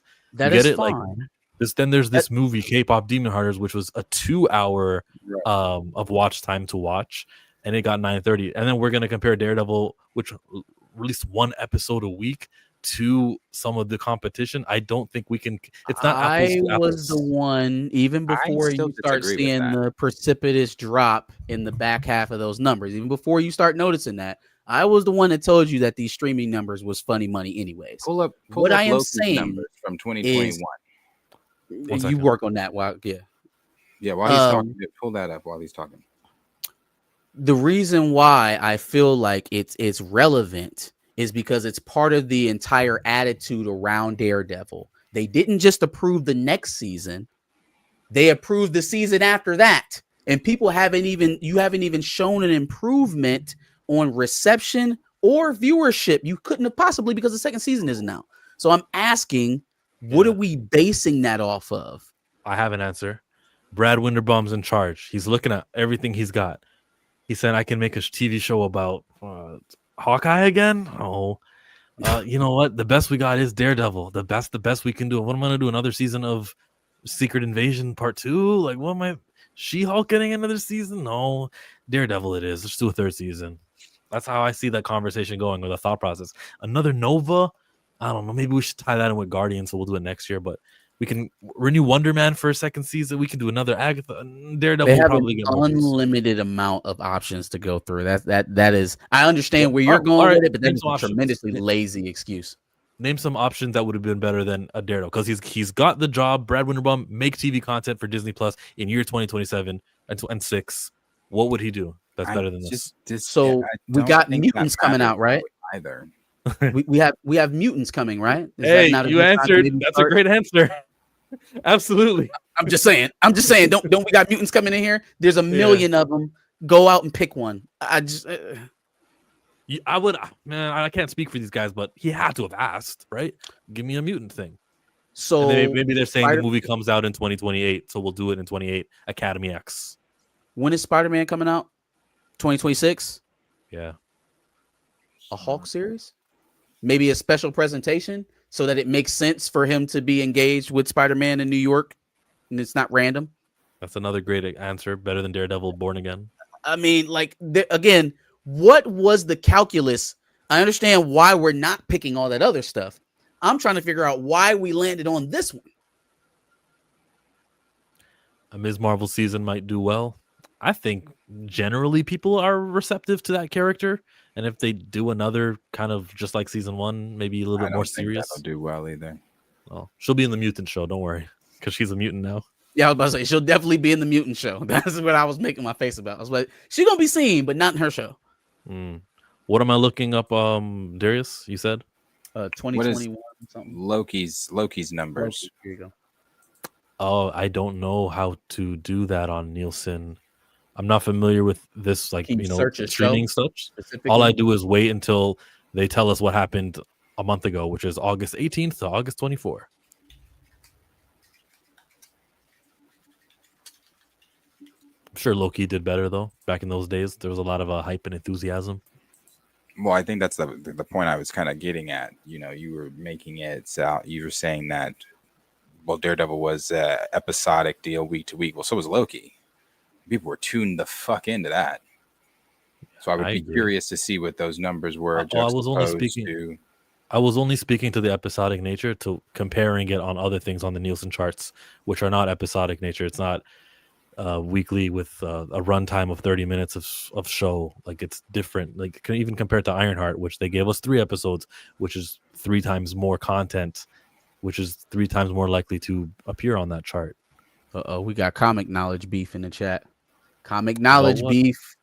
Culture. We're talking about the crossover between Batman and Deadpool this week. Did you guys read that comic book? First time in 20 years they had a crossover. Yeah, they created a character who looks like Logan and looks like Lobo. No. Nobo. I did not. I didn't see it. Damn, that was the biggest comic news of the week. Was I Deadpool saw and Batman news. crossovers? I didn't see it though. Yeah, and I saw Rob from Comics talk about how he can't order online a brand new comic book. He can only get limited to one, and he's like, "This shouldn't happen. It's 2025." And I was like, "Yeah, he's kind of right. It is that way though." But I don't know. I mean, but they're only ordering They're only ordering so many copies down to the single digit. And then if you order 5 of them, you might have just taken the opportunity for somebody to walk in the store and grab one. Which is or- why or if the you pool. pre-ordered it, you wouldn't have this problem. You wouldn't now, have would that you? problem. Yep. Pre-order your comics, folks. Pre-order Storm. Well, I mean, pick up Storm. Pick up Ultimate Black Panther. That is an ongoing comic book. Maybe pick you should up- stop reading comics to YouTube. Mr. Terrific is in the shops right now. They've got a 6-issue limited series. And if you care about representation, also look at, help me out here. What's going on? Miles Morales hasn't been canceled yet. If you guys want to check that out. Comic Talk. What's that? Yeah, pick up Miles the Miles Morales. Morales comic book. Sure. I'm not, but you can. Where do y'all buy comics from? The local comic book shop. For me, I don't want to say where Yes. because you know me, but same answer with Marcus, right? Yep. LCS. Darius, Hmm. comic head. If you needed a comic book, if you're like, okay, yo, that's happening, I gotta go to the shop. Would you go to the shop? Would you wait for a convention? How would you get your comic? Go to one of the ones around here. Hmm. One of the shops. Yeah, man. Go pick up the new Static Shock. Who's he mixing with? I just saw he's having a Superhero. Batman Beyond. Whoop, whoop. Static Shock and Batman Beyond are gonna have a collaboration. So go ahead. That's worthwhile. That's worth supporting. Give it a pickup, man. Do y'all buy online? I never do. Mm-mm. I never do. I know I've probably in my life have one time digitally purchased a comic book online, maybe 5 times, but like it's not my thing. Liberty Comics in Detroit. I've heard of Liberty Comics up there. What have you heard? It's a known comic book shop in Detroit. Black owned? I don't know. The one that they have for that TV show, The Comic Shop, Black owned. It's actually in LA. It's not called OMG Comics like the show calls it. It's called something else. And that kind of irritates me. If I'm being honest with you guys, they should name the comic book shop in their show what it's actually called. Like just free advertising, right? Like it would help out that business. Yeah, I agree. But they probably purchased the right to call it whatever they want when they made their agreement to record there. It's probably a studio thing more than anything. I will do that too. That's what I'll say too. There's some legal reason. I don't know why, ownerships and rights. That's probably why they have to change the name. It says that Static Stock theme song, Romeo, only God song. His only good song. Superhero Static Shock. Whoop whoop. In the Romeo show. In ICDC College. Imagine it's Comic-Con 2026. And James Gunn takes he's at Hall H. Guys, I know you guys loved some of the old DC animated universe, and I'm not ready to say goodbye to it. And then you hear the little Romeo comes on stage. Hey, criminals, get twisted. He's superhero. Give to everyone. Whoa! And then just the crowd goes, superhero, Static Shock, whoop, whoop. And he's like, that's right. Static Shock is going to return. The DC animated universe is alive and well, and we're going to continue it. Writer Bo DeMayo. I'm campaigning for this. Writer Bo DeMayo. In X-Men 97, he'd do Static Shock 2004. Yes. He need to get his legal stuff all situated so that he can start working again. I'm guessing that's probably what's slowing things down for him, because I can't imagine that people watched X-Men 97 and was like, nah, I'm good. Like if guys like Gunn can get a job again, if I hear people talking about Josh Whedon nowadays, so if he can come back. I made the assumption also that he's not finding work or he's out of a job or something like that. That's not the case. Where's he working? He's working. Irons in the fire. Okay, cool. I guess I hadn't heard his name, so I didn't know. Understood. Yeah, for sure. I made the same mistake. Stamina says, if they give the fictional shop a real name, folks will show up to the shop expecting the TV show. Never underestimate the stupidity of people. That is insane. We're so and so, man. Are you out of your mind? Get your ass out of here. It's probably a precedence of that happening, Wherever they shot Good Burger, probably they think it's Good Burger. The stupid people. Bow Wow was, or not Bow Wow, Romeo was on Proud Family too. He was dating Penny Proud, or he had a date with Penny Proud. His character. And then I saw him in the NCAA a few years ago too, and I was like, this guy, he actually did it because he said he was That going was to do it. years ago. That Oh, was there- years I ago. respect He was that. at USC. Yeah. He was at USC, wasn't he? Was he playing with DeMar DeRozan also?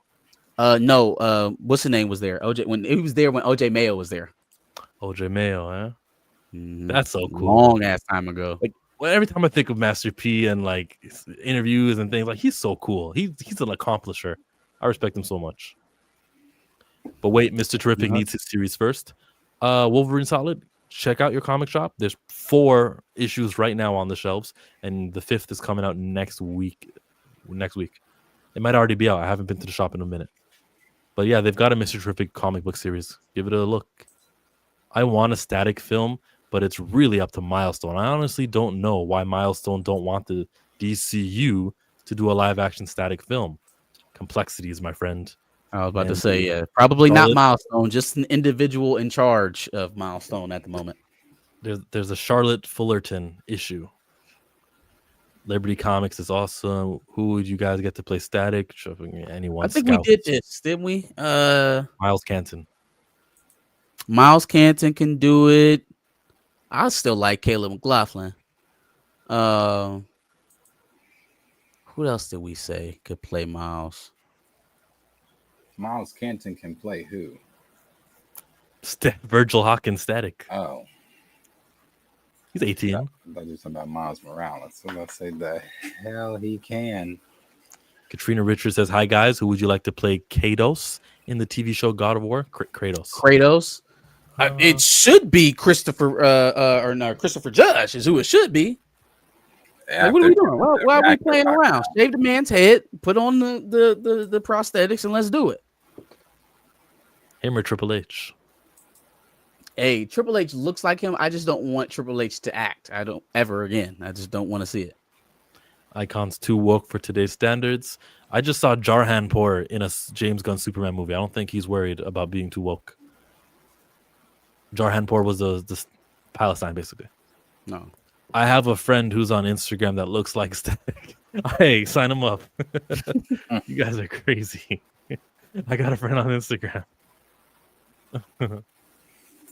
Yeah. I also like the dude from Harder They Fall. He was the fast gun. He was Jonathan Major's little buddy. I can't think of his name though. He was the dude that Lakeith Stanfield's character shot him in the back of his head. Oh, you're talking his name. Fuck. He put in his bidding to play Static. Good, because he could do it for sure. He looks What's like his name? He's a good actor. RJ Styler, I think. Yes, RJ something. He's a good little actor. Thank you, Lawrence Report. Yeah, I liked him in that's him. Yeah, I liked him in The Harder They Fall. He was good. Sick. Let's move on. But super.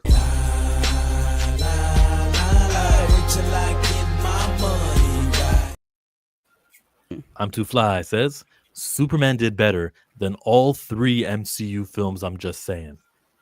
You got to give him that. Yeah, it's true. Brave New World did like 415, and Thunderbolts did 380, and the other one was Fantastic Four. How well did that one do? Fantastic Four. Like I think it's over 500 now. Yeah. How old do you want Static's actor to be? Grown. Okay, he's 30. Yeah, grown. RJ Seiler is 30. He could play a 25-year-old. That's all right. Black on crazy.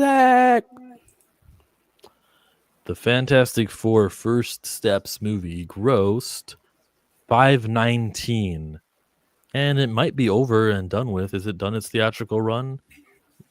Basically, it only grossed $100K, so it might not go to $520 maybe. It's about done. And so there we you're right. Superman did better. So we can say that, the industry right now is not too receptive on superhero movies. So Superman overperformed. They But that's killed not it. the case. That's not the case though. killed Deadpool Wolverine did so well, and I'm sure Avengers is going to do well, and Spider-Man Brand New Day is going to do well, and then Supergirl is going to do probably the same numbers of that 500, 600 range. So I don't know. I don't want to discredit what you're going for, because there's validity in that. That Superman did better than the 3 MCU films. Validity, it's a fact. Yeah. I would just ask you, before Superman, when was the last time that happened? And then going forward, when's the next time? Oh, excuse me. Bless you, Marcus. Oh, I appreciate y'all. No. We're not gonna do that. I remember one time you were eating on the thing, and I was like, "Oh, somebody's eating," and you did not mind to hit the mute button. So when you sneezed, I'm going. So hold on, wait. Since I was eating over the mic, and you were then crunching. I can't get blessed on my sneeze. Yeah, because when I told you, What "Oh, kind you're of payback eating," is this? if I say you're eating and you don't care, I'm like, all right. All I'm gonna think about is how You're not gonna you bless me sneezed while and the you didn't mute demons are yourself. escaping my body. Yeah, basically. Nuts. That's insane. I see Is how that you what play. You play Is that dirty. what it's Play saying? for Is that keeps. what that is? I appreciate you, Culture Made. Thank you. I don't even remember what the fuck we was talking about. What were we talking about? Spider-Man and Fantastic Four making money. Oh yeah. When is the next time that it's going to happen again? So when is the time before this that it happened that they outgrossed a Marvel superhero film with one of theirs, and then the time after that you expect it to happen again? I think it won't ever happen again. Like, Marvel's got this. Until 2028, we don't know what those 4 movies are, right? It's shadowy, it's murky. Yeah, God bless Marcus. May God bless this man. Yeah. You know what I mean? And his family members too. Appreciate it. So, 2028. I still think one of those 2028 movies from Marvel, if it's the X-Men, it'll do better than anything that DC has to offer. DC will never win again. 29? Who gets I don't okay, know, if they get sold, right? They'll have a fresh new outlook. It'll give them a chance to revitalize. That could potentially change things. But yeah, no, I don't know where they. If Superman is not going to do it, if they couldn't dominate with that title, yeah, I don't think It's definitely not. It's definitely not going to be in the next. It's definitely not going to be in the next 3 Marvel movies, for sure. Absolutely not. See, now this is where you're gonna make me argue against my point, because I do think those, at least 2 out of the 3 next big MCU films, so that being Spider-Man, probably not going to be Spider-Man, Doomsday, and Secret Wars. 2 of those movies are going to struggle. And the reason why is because they are heavily dependent on the characters that the audience has already rejected. Spider-Man doesn't have that problem, so people can step back into the MCU that they actually like when they go see Spider-Man. You are going to have an issue getting people to actually give a shit about the characters that they already told you with their dollars that they don't care about. I think that's why the heavy emphasis on Doom and Chris Evans that is what they're doing. They're not hiding it. They're not hiding it. And the thing is, they've even just recently said, "Hey guys, prepare yourselves. The marketing for Doomsday. Oh yeah, we're linking that back up with Infinity War and Endgame clips. That's from. So they're not hiding it. Bro, we gonna act like none of this shit even happened, and this is a sequel to Endgame. Like, okay, all right. Well, that's ballsy. That's certainly ballsy. It's like, I hope you're right, Johnny. I hope you are right. I hope it do make 1.5 billion. I hope, because I just don't. I don't know. You have to convince me that Florence Pugh and Anthony Mackie and Sebastian Stan and all right, Hemsworth is in Kamala that one. Khan. Yeah, but we know that the time is either going to be spread out between the rest of them, or the new people are going to have to lead at some point. Sam is leading an Avengers team. Yelena's running the other one. Those are the Avengers. X-Men. See? Okay. You see? So that'll give him a bump. Sure. Yeah. Marsden and whoever else they were able to convince to come And back. we Rebecca also have Romaine. no idea who's in these other chairs that they have reported that they're supposedly, which I don't think they're going to be able to do. They're not done. They're not they've done they said that negotiating. they said that they say that they've already filmed scenes with sort of the scoopers. They filmed scenes with people that weren't mentioned in chairs. Which is that weren't mentioned in chairs already. That's what the scoopers say. So grain of salt. Okay. That's what they say. Okay. Well, that would suggest that some people in that second group are probably signed. I think they haven't announced all of them or done their funky little live stream because they're not finished, which is crazy because they're shooting the film. How are we still negotiating? But I mean, I think they're trying to sensory overload us. They are trying to baby shark their way to $1 million or $1 billion for adults.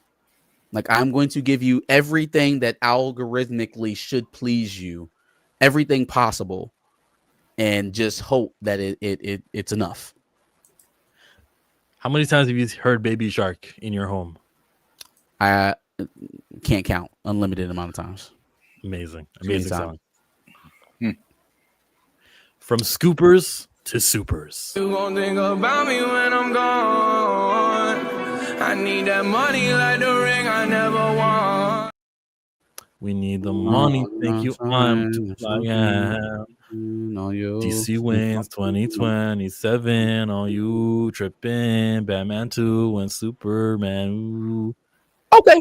Well, and now I'm arguing against my point because I don't know who's going to win 2027. They could. I just don't know. Wait. Secret Wars? Wait. Batman 2. The Batman 2 already made 2, $700 million. Yeah. Are we saying the Batman 2 and Man of Tomorrow could beat Secret Wars? See, it's a trick question. See, this is what he's saying. It is a trick question. Secret Wars comes out late December. You can't count the money in 2028 from January. That's what he's trying to tell us. No. Fuck all that. I'm gonna pretend December is extra long. Look, man, until Marvel posts another Billy that's not a Spider-Man movie, you can color me unconvinced. Secret Wars, I think, is going to be a different monster. Yep. Well, now look, Doomsday can make a believer out of me. If Doomsday come out the gate, it's a Billy, then it's hard to me imagine that Secret Wars is going to be anything less than that. This is ridiculous. This is non-debatable. Secret Wars is more. Secret Wars is going to shit on. No, I hear you. But if let's say Doomsday only does $700 million, you're confident that that Secret Wars is going to make $1 billion after that? We are where we are, guys. There is no more movie market to uncover or convince to come back. This is the market. So again, the same thing I asked y'all about Fantastic Four, same thing I asked y'all about Thunderbolts, the same thing I'm asking you about Doomsday and Secret Wars. Where's the Billy coming from? The premise of your audience, man. Just the fact that it's again, you've got the Fox X-Men coming back. James Marsden's already talking on red carpets, talking now. Not everybody sees red carpets, but talking on red carpets about how dope it is to be back, and he's excited and the typical stuff. But you still have these main people coming back. And again, if we just are to believe these scoopers and things like that, the stuff that they have laid out that is supposed to be going on in this movie, once they drop that trailer. This all right now is the cracks and Marvel and no Billies, and yes, once they drop that trailer, none of that's gonna matter. None of it's gonna matter. Let's play the James Marsden interview. What's it like walking on the set of an Avengers movie these days? 25 years later, yeah, it's different. Well, I guess 20 years later, it's exciting. I mean, you can feel that it's something special. You can feel the world is ready for this movie and these worlds to kind of collide. And so, did you ever think you'd be back 20 years later? I thought there was a chance, but I think once 10 years passed and then 20 years passed, it was like, well, that was a nice idea. But now, I guess they're just waiting for us all to get a little gray in the hair and long in the tooth to bring us back. Yeah, so the MCU is the gray CU, the gray CU. Yes. There you go. Nicely done. What's it like walking on the set? What does that mean? Long in the tooth. I It know means gray you in the hair old. would. It just means But- you old. Do old people have teeth that grow longer? Is that where that? I think it's just a saying. I have no idea where it came from. It just means you're old.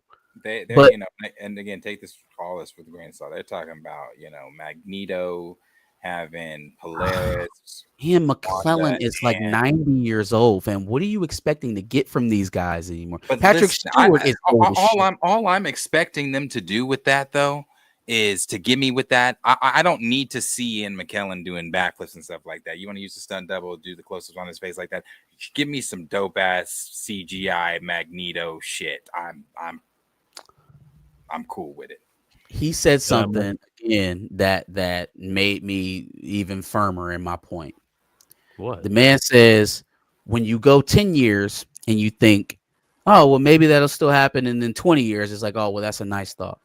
Guys, it's been 20 years since the guy that y'all have mainly been saying, oh, well, John Marston and the X-Men. It's been 20 years since those characters were It's still relevant. the X-Men. 20 years. It's the X-Men. The kids who they're trying to attract to come and see this movie went crazy over Chicken Jockey. You think they give a shit about Marston putting on that visor again? You think they give a shit about the old school Jean Grey coming back? We don't even know.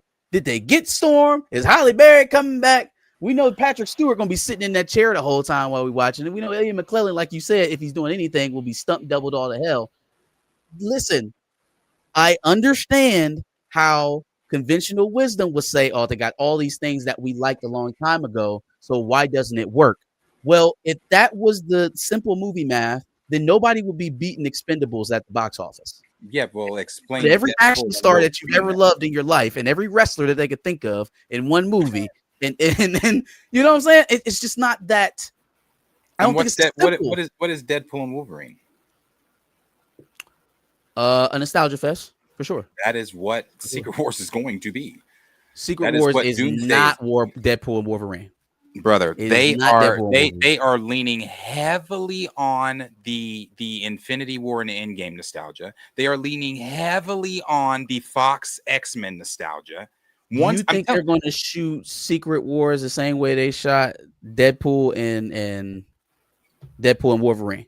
What do you mean? In what capacity? In terms of the buttons that they push, the envelope being pushed in terms of what type of nostalgia. content comes out of there. That was a Fox property.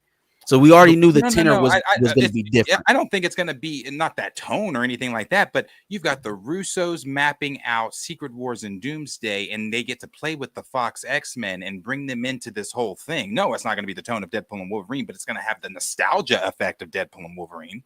Yeah, don't do that game where the reason he brought up Deadpool was for nostalgia. Don't tell me, well, but the tone will be different. No one said anything. That was the reason why he brought it up. I don't have to respond directly on his path. I brought it up for the nostalgia fact of what it's going to do. Sure.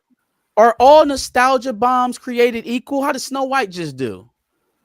No, I'm not comparing Snow White to the Avengers. I'm saying if is all nostalgia created equal? If just pressing the nostalgia in the button MCU, worked, it is. In the MCU, it seems to be. Okay. They have played on nostalgia twice, and it has worked. No Way Home. Deadpool. You know what's going to have to happen. They're going to have to. What I said is probably going to happen. Really, It's gonna have to 3 happen. times because it worked with Multiverse of Madness too. One all of the Inhumans the. Okay, I mean it depends on how if you view that movie as a success. I know a lot of people who don't, but They're crazy. in any case, it's a $800 million. wildly controversial film. We don't have to make faces. That is not a $800 million. It is $900 million. Sorry. So you gonna tell me there aren't any Multiverse of Madness haters? Oh, there's definitely some. For Come sure, on, man. People think that movie. There are people that think that movie sucks. It is a wildly controversial movie. But It in is terms not- of moolah, Success. it's a success for them. Listen, I think that one of those movies is gonna fail, and when it does, I want to revisit this conversation. Okay. I just Hey. don't. I don't see them. I don't see those 2 years. I don't see those movies. This is the movies failing. same faith y'all had in Fantastic Four. I remember Darius bro, was yelling at me. Fantastic- He was like, yes, "But when they but the show Fantastic Robert Four- Downey Jr. and they didn't It show could've changed Robert Downey everything. Jr. They didn't do okay. So originally, that post credit scene is not what they were gonna do. If they would have done what they were going to do, maybe it would have moved the needle. But seeing a CGI quote unquote supposed to really be Robert Downey Jr. in a hood, that's not moving the needle for nobody. That wasn't gonna. And I cannot compare the Fantastic Four to the Avengers and the X-Men. Fam, stop. Fam, I stop, just stop, can't stop, do stop, that. stop. You are saying the Avengers, and when you say the Avengers, that title, Because they're we going to thinking be of- there. we- You're getting Steve. You're getting Loki. You're getting Thor. You're getting all those guys. Those guys are still there. Who is with the the new current guys. Avengers team? Give me the current Avengers team right now. Who's the current Avengers team? What are you talking about? Steve or We can't. Sam's team? They can only push it so far, Darius. They have to be in the story. You're not just eliminating Florence and Carter Of course, and they're in the story. and Winter Yes, they're in the Soldier story. and Sam. They have to be a part of it. So yes, Chris Evans and Hemsworth and Robert Downey Jr. They're all going to be there, as well as all the X-Men. They all going to be there. They can't dominate the story though, because where the story has taken us so far is that Sam is in charge, is that Yelena is in charge. Those are the people who are running our Earth's Avengers.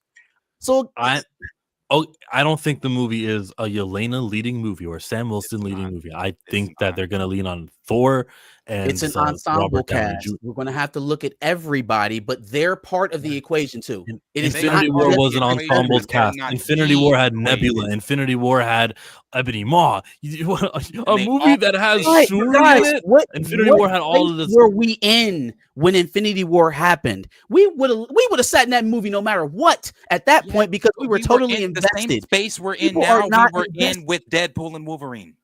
The same exact space. That was 2 that we're years in ago. That was 2022. Yeah, and people were saying Marvel is in a shithole. So are people invested in it right now? Do people feel like they're excited for what's coming down the Marvel pipe now today? No.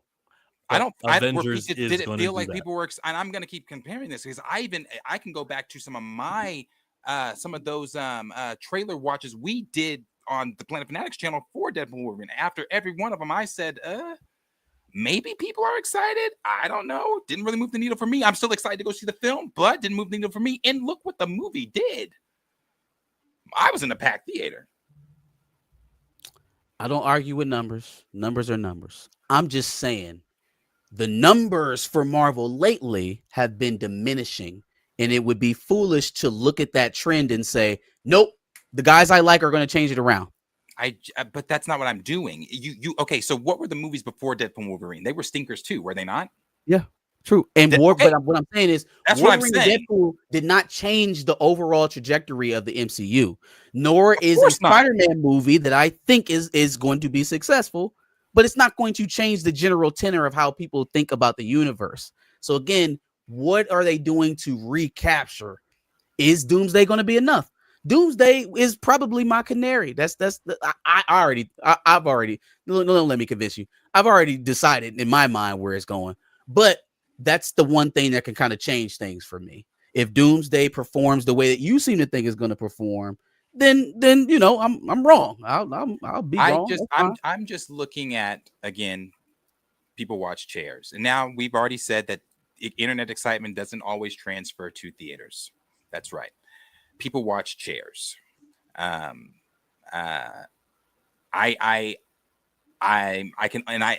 haven't sat at these last few conventions that Marvel has been at, but the reception that has been shown or was given to Marvel for the things that they did show from Doomsday. And when I say things they showed from Doomsday, it wasn't actual footage from Doomsday. All they were showing was these light shows and things like that. And people were going bonkers when RDJ showed up, when Doom showed up. So I think one of the biggest factors, and I know you're especially going to disagree with me here, is that Robert Downey Jr. factor. That's the factor that people want to see RDJ. People want to see the X-Men. People want to see an Avengers title. Yeah. So We'll have to today, see. we're years apart, but you're thinking Avengers Doomsday gross is not $1 billion, but what number exactly? So if And I'm not holding you to it. You're allowed to change your mind no, when no, a no, trailer I'm comes just out. saying, So just quick answer. if it makes what Multiverse of Madness makes, is that a failure or a success I think It it's would be a failure. failure for an Avenger. What'd you say? for an It's a Avengers failure. film? It's a Yeah, failure. okay, cool. So I'm gonna say it's gonna make around what Multiverse of Madness made. Right now, is where Okay. I'm at. Yep. And we go to another. Wait. Here's the super chat. Cash in, cash. I swear to God, I clicked on the super chat thing and it just decided not to play. We'll try it again. Super chat.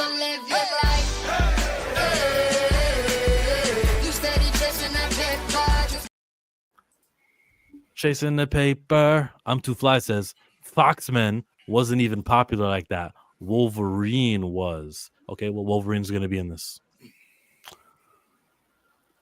Is he Hugh Jackman? I thought he was left out. What? I thought him and Deadpool weren't in it. But that's still not a. It's the only live action X-Men outside of Ian McKellen's group that the public comic book movie loving superhero audience knows. So you tell the audience Ian McKellen, Patrick Stewart, and the rest of them are back as the X-Men, but it's an X-Men universe where they're accurate, where they're going to be in their comic book uniforms. Bro, get the actual fuck out of here. Stop it. Stop. Like, what are we even doing? Stop. It doesn't matter if it was just Wolverine. Stop.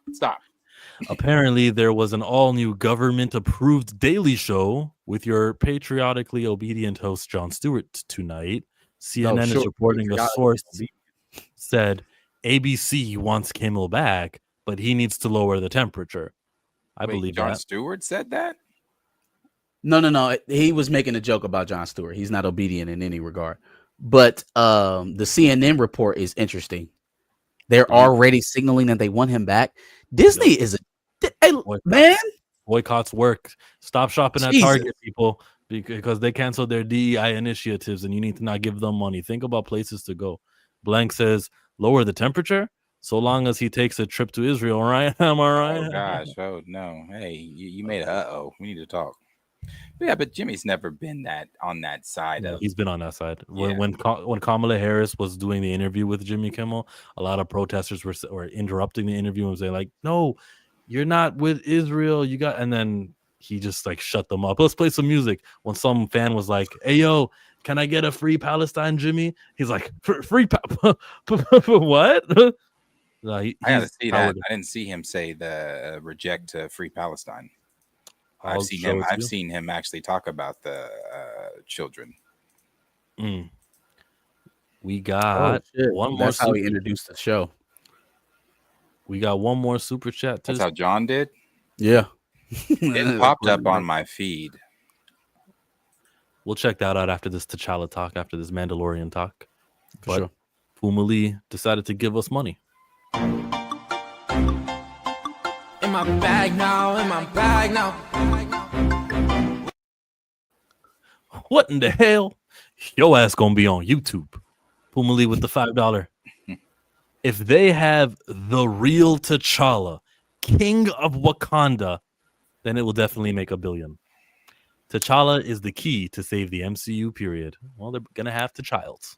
Hey, Puma Lee, when you make a good point, you make a good point, brother. You make a good point. Well, Puma Lee, get used to this. That's not the way they're going, but you make a solid point. This is my son, Toussaint. And that is your T'Challa, Puma. Learn to love it. Accept Include him and write him the way Hickman wrote him in his Secret War story. Billy. Easy, Billy. The internet is going to internet. Man. In regards to that whole ABC bending the knee, this picture here, it's funny. With the red tie? Yes, you saw it. Marcus, did you see it? I'm sending it. I did not. All right. So the next thing to cover is, the Mandalorian Grogu trailer. What? Everyone was talking about it, and then it was gonna come out, right? It was supposed to come out, but then the ABC Disney stuff, people didn't really want it to cloud over, and that's why the Mandalorian Grogu trailer, which was promised by every scooper alive, didn't actually end up happening the way it was supposed to happen and come out today. So that's the truth. Nope, that's the truth, Darius. That picture. Yeah, no. Dumb. It shouldn't have had anything to do. What was going on with that should not have had anything to do with dropping the trailer for a fictional universe. It's Nothing to do long. with that. It's long been a rumor that Iger has ambitions of maybe running for president one day. How do you think this is going to play?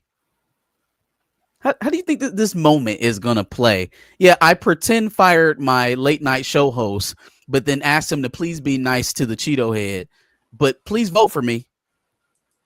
Yeah. Iger 2020 Jimmy 32. said he has no intentions of apologizing. Good. He needs to sue. To hell with the apologies. Sue. I think he gets his job back quickly because enough people are talking about canceling ABC. It's going to affect them, and they're going to say, after further thought, we think freedom of speech is important. Well, there's people talking again, TikTok. People talking on TikTok talking about the whole canceling. They've canceled their Disney account, their ESPN and Hulu account. But this people were saying in particular that when they called in, or I'm sorry, that so many people were doing it at once that it crashed the site. So people were having to actually call in to the customer service. And even that was a long hold time. And people were saying, I guess for quality assurance, they have to ask, why are you deleting? And people telling them, because you motherfuckers bent the knee. I've been through this with the WWE when basically Daniel Bryan, Roman Reigns, Royal Rumble. So we didn't get what we wanted and we all canceled our subscriptions. And they had to come with some, we actually hit 1 million subscribers, Like they try to shadow what the movement is. And look, when it comes back to the Star Wars trailer, I do get it. You don't want the comment section underneath every Star Wars trailer, every Mandalorian Grogu trailer, but to say boycott. Well, I mean, I guess that's just so the fuck Grogu got to do with this shit. My thing is this. Might serve as a good distraction, maybe, if it's good, Yeah, if it's good. And they've even said that the trailer, I guess, is it's different. I was wrong. I kept saying they're going to show you the one that they showed at Celebration. It's currently on YouTube. They're saying, the scoopers are saying it's a different one. It's a different 2 minutes, nothing footage that people haven't seen before. I think they need to go ahead and drop that tomorrow to get the, fun, bro. Can we just fun for a moment? Because every moment, every day, it's not like the same shit. It's the same shit, but added with new shit. So like just fun, something fun for just a moment. Give people something else to talk about. I get what you're saying, though. People go in the comments and, still say what people are going to say and do what people are going to do. But something that's just like, hey, let's take a trip to a galaxy far, far away. They're still dealing with the same fucked up politics, but let's go to a galaxy far, far away. What do you guys think about Kaisa not playing T'Challa or being in Star Wars?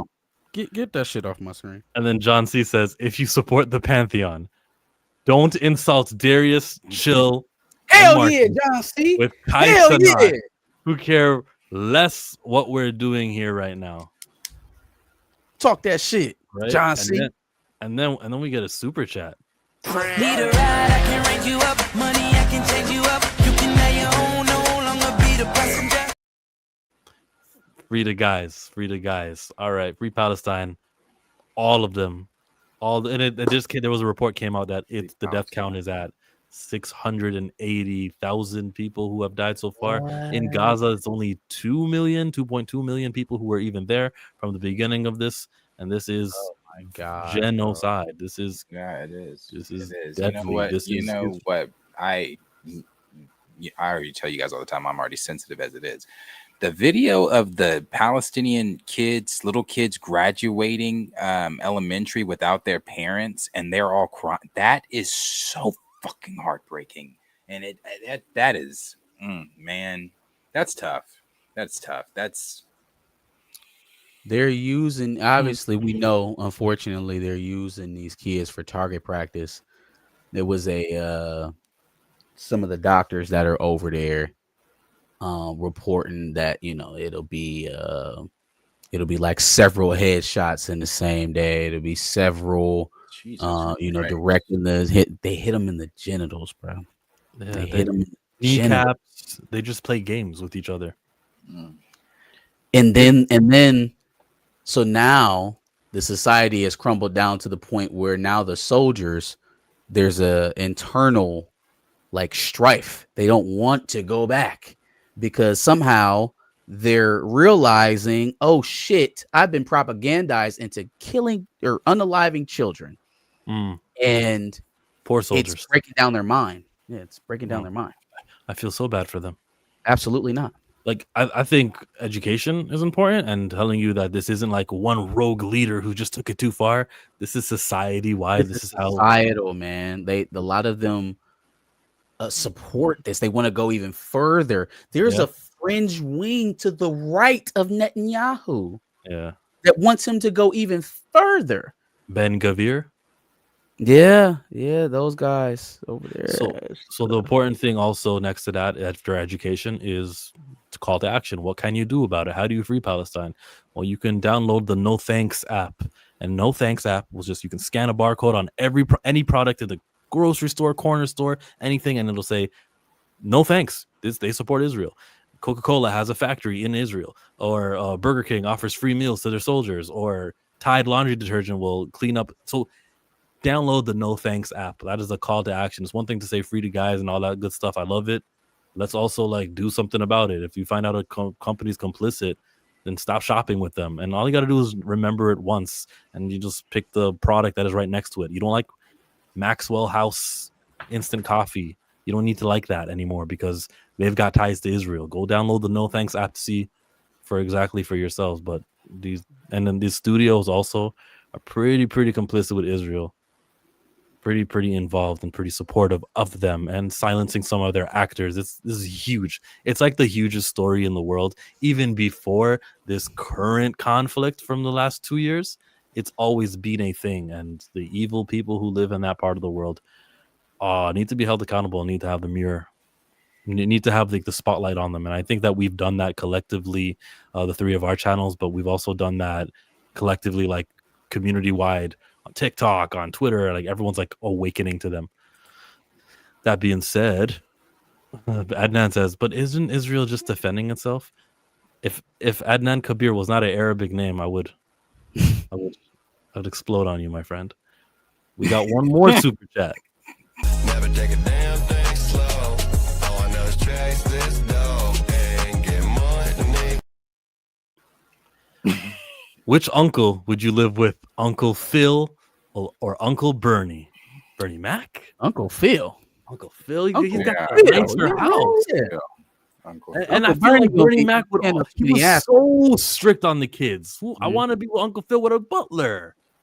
A pool house to go chill in.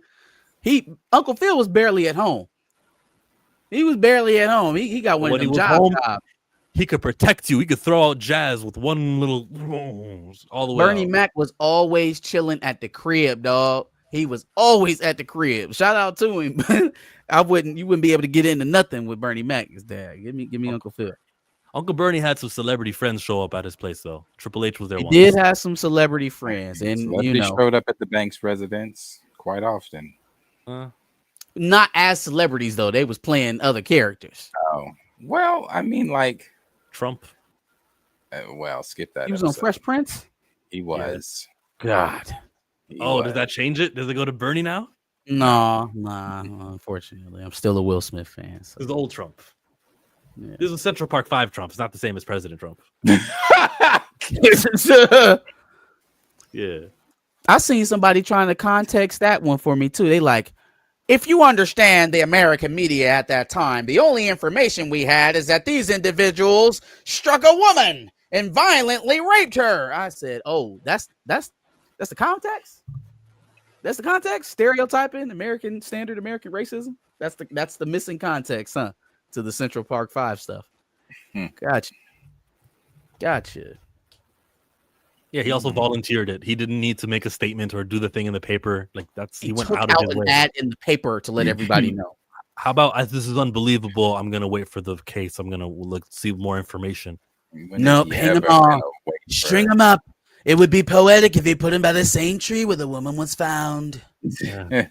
Uncle Phil wins. Uncle Phil is just the clear victorious victor of uncles. Oh, I would go with Uncle Bernie, John C. All right. T'Challa. I'm clipping it. So probably should read the IGN thing, yeah?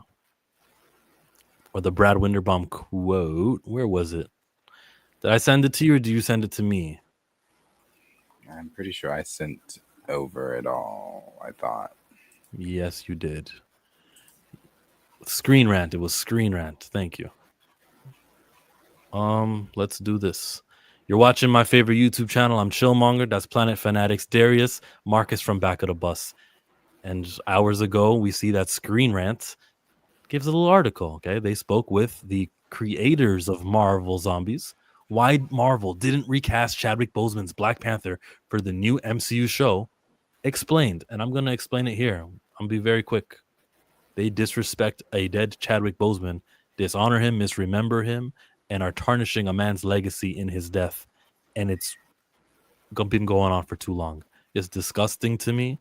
I don't want to support Disney. I don't want to support Marvel. I loathe them. My blood boils when I see news stories like this because Chadwick Boseman died 5 years ago and we're still evoking his name to gatekeep the greatest black character ever happened, as if that was his mission, when it's not. What he was trying to do, which is why he took the fucking role, what he was trying to do was make T'Challa just as big as Superman and Doctor Strange and Spider-Man and everyone, but you keep going to Chadwick Boseman to explain why, now you can't really have T'Challa. T'Challa can't even talk and voice act in Marvel Zombies. So as the article reads, Chadwick Boseman's Marvel character T'Challa won't be recast for the brand new MCU show, Marvel Zombies. Let me move to this view. I think I like it better. You know me. I always like to get the right view. Marvel Zombies, and the producers just explained the reasons behind the major decision. Disney Plus has released multiple Marvel Cinematic Universe series in recent years, including WandaVision and all that. Disney Plus has also produced animated Marvel shows for the small screen, like What If, Eyes of Wakanda. The former, which tells alternate timeline stories in the MCU, has already released 3 seasons, including an episode of What If Marvel Zombies. That is now the center of the new spin-off called Marvel Zombies, which will release 4 episodes on September 24, all 4 episodes. In an interview with Screen Rant's Ash Crossan, the showrunner Brian Andrews, and Marvel's executive Brad Winderbaum, Brad, you've let me down today. I liked you. Brad Winderbaum opened up about why Marvel Zombies decided not to recast Boseman after his death. Despite T'Challa appearing in the animated series, Andrews admitted that if Boseman were still alive, they would have made completely different choices. However, under the current circumstances, the producers decided to have Peter Parker. Oh my God. They decided to have Peter Parker narrate a scene featuring T'Challa in a non-speaking role. If Chad Fun was fact, alive. Peter Parker isn't even being voiced by Tom Holland. You said what? No, I'm just continually frustrated by them, like you said, using this man's death as an excuse for like lazy storytelling or just a shoddy decision. Like, if you don't want to recast the black voice actor and give another black voice actor a job, say that shit. Just say it. Say it with your whole chest. Me no want black in production. Me no black popping. Okay? Say that shit with your chest. Stop using this black man as an excuse for your poor decision. It would have cost you fucking nothing to have another voice actor in there to do this voice. It would have cost you nothing. And where do you get off? Where the fuck do you get it? Shout out to Mahershala Ali. Where do you get off invoking this man's passing again for this production so far? It was 5 years now. 5 years. 5 years now. Why do you get to invoke him whenever you want to? Who are you? Who are you? Did we know what a Brad Winderbaum was when Chadwick Boseman was marching around the MCU? Do we even know who this guy was? Who are you? Can we stop with this fake, phony ass concern for somebody you didn't even fucking know? Your responsibility is the characters and the project. Stop faking. It's disrespectful to me for people to continuously talk about the emotions and the grief around this individual they couldn't have gave two shits about because they didn't fucking know him. It's inching up on a mental disease. Like, brother, that was not your homie. No, he wasn't. And we see that Weird. wasn't your homie. It's We can strange. verify that that wasn't your homie. So you sit up here feigning, oh man, my homie gone, can't recast him, trying to play your best Ryan Coogler impression. It's coming off disingenuous as hell, bro. It's coming off disingenuous as hell. Oh, If he wasn't dead, we would have done something completely different. T'Challa. Especially when they don't speak on T'Challa any other time until it's like something related to like this. It's not like we're talking about cancer research in his name. It's not like we're giving, shout outs from Marvel Studios Twitter account, Instagram account, threads, anything like that on his birthday or anything like that. So It's literally just a shield. it's a fictional attack. Excuse me. It's a fictional attachment to Chadwick Boseman. I don't, like you said, it's been 5 years. Why, and they start the next paragraph that we're going to start. So under the current circumstances, I'll get there. What are the current circumstances? I'll get there. This is the current circumstances because what Marcus was going to want to lean on that. That's your homie. That's Chadwick Boseman, right? You guys are doing him a solid here. And I say you misrepresent him. Not his homie, but his brother, a man who he's related to, Blood, was asked on this podcast 2 years ago now, and you cannot pretend you did not see this one. He was asked, and he answered the question of how fine he'd be with T'Challa. Not for voice actor, someone else playing the voice actor, but for another person embodying the actual character. How would you feel if they recasted T'Challa? I would have been fine with it. Yeah, I would have been fine with it because he's still fine with it.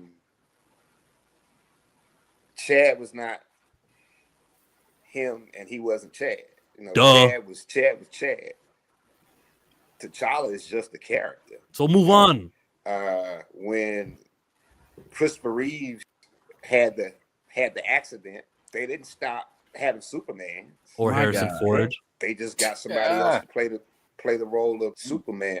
I think that the role was far too important, and it was bigger than just one person because of the effect that it had on Black children. Like, when he says it's bigger than one person and he's the brother, you guys have nothing to stand on. You just want to disrespect Chadwick Boseman now. You're going out your way to remember him, glorify him, and cement him as the reason why we can't have T'Challa anymore, and basically blame him. We're actually tributing him. I don't think he wants to be tributed this way. There's no evidence that he was some diva who's like grateful that no one else gets to play T'Challa, which character he didn't even create, which existed before he was even born, and which he was on a mission to elevate. You're disrespecting this man, Marvel. There's no ifs, ands, there's no ways about it. There's no excuse. This honors him. This is dishonor. This has been 5 years since the last time we had it's been 5 years since Chadwick Boseman has died. 5 years is not an emotional impulse. We got to do the right thing. We don't. This is not X-Men 97 and why they didn't have T'Challa in there. They had his dad T'Chaka in there because they were doing that show around the time of his death, 2021, I think. This is different. This is 5 years later. It's not. Even in 2021, it was weird because none of them knew him.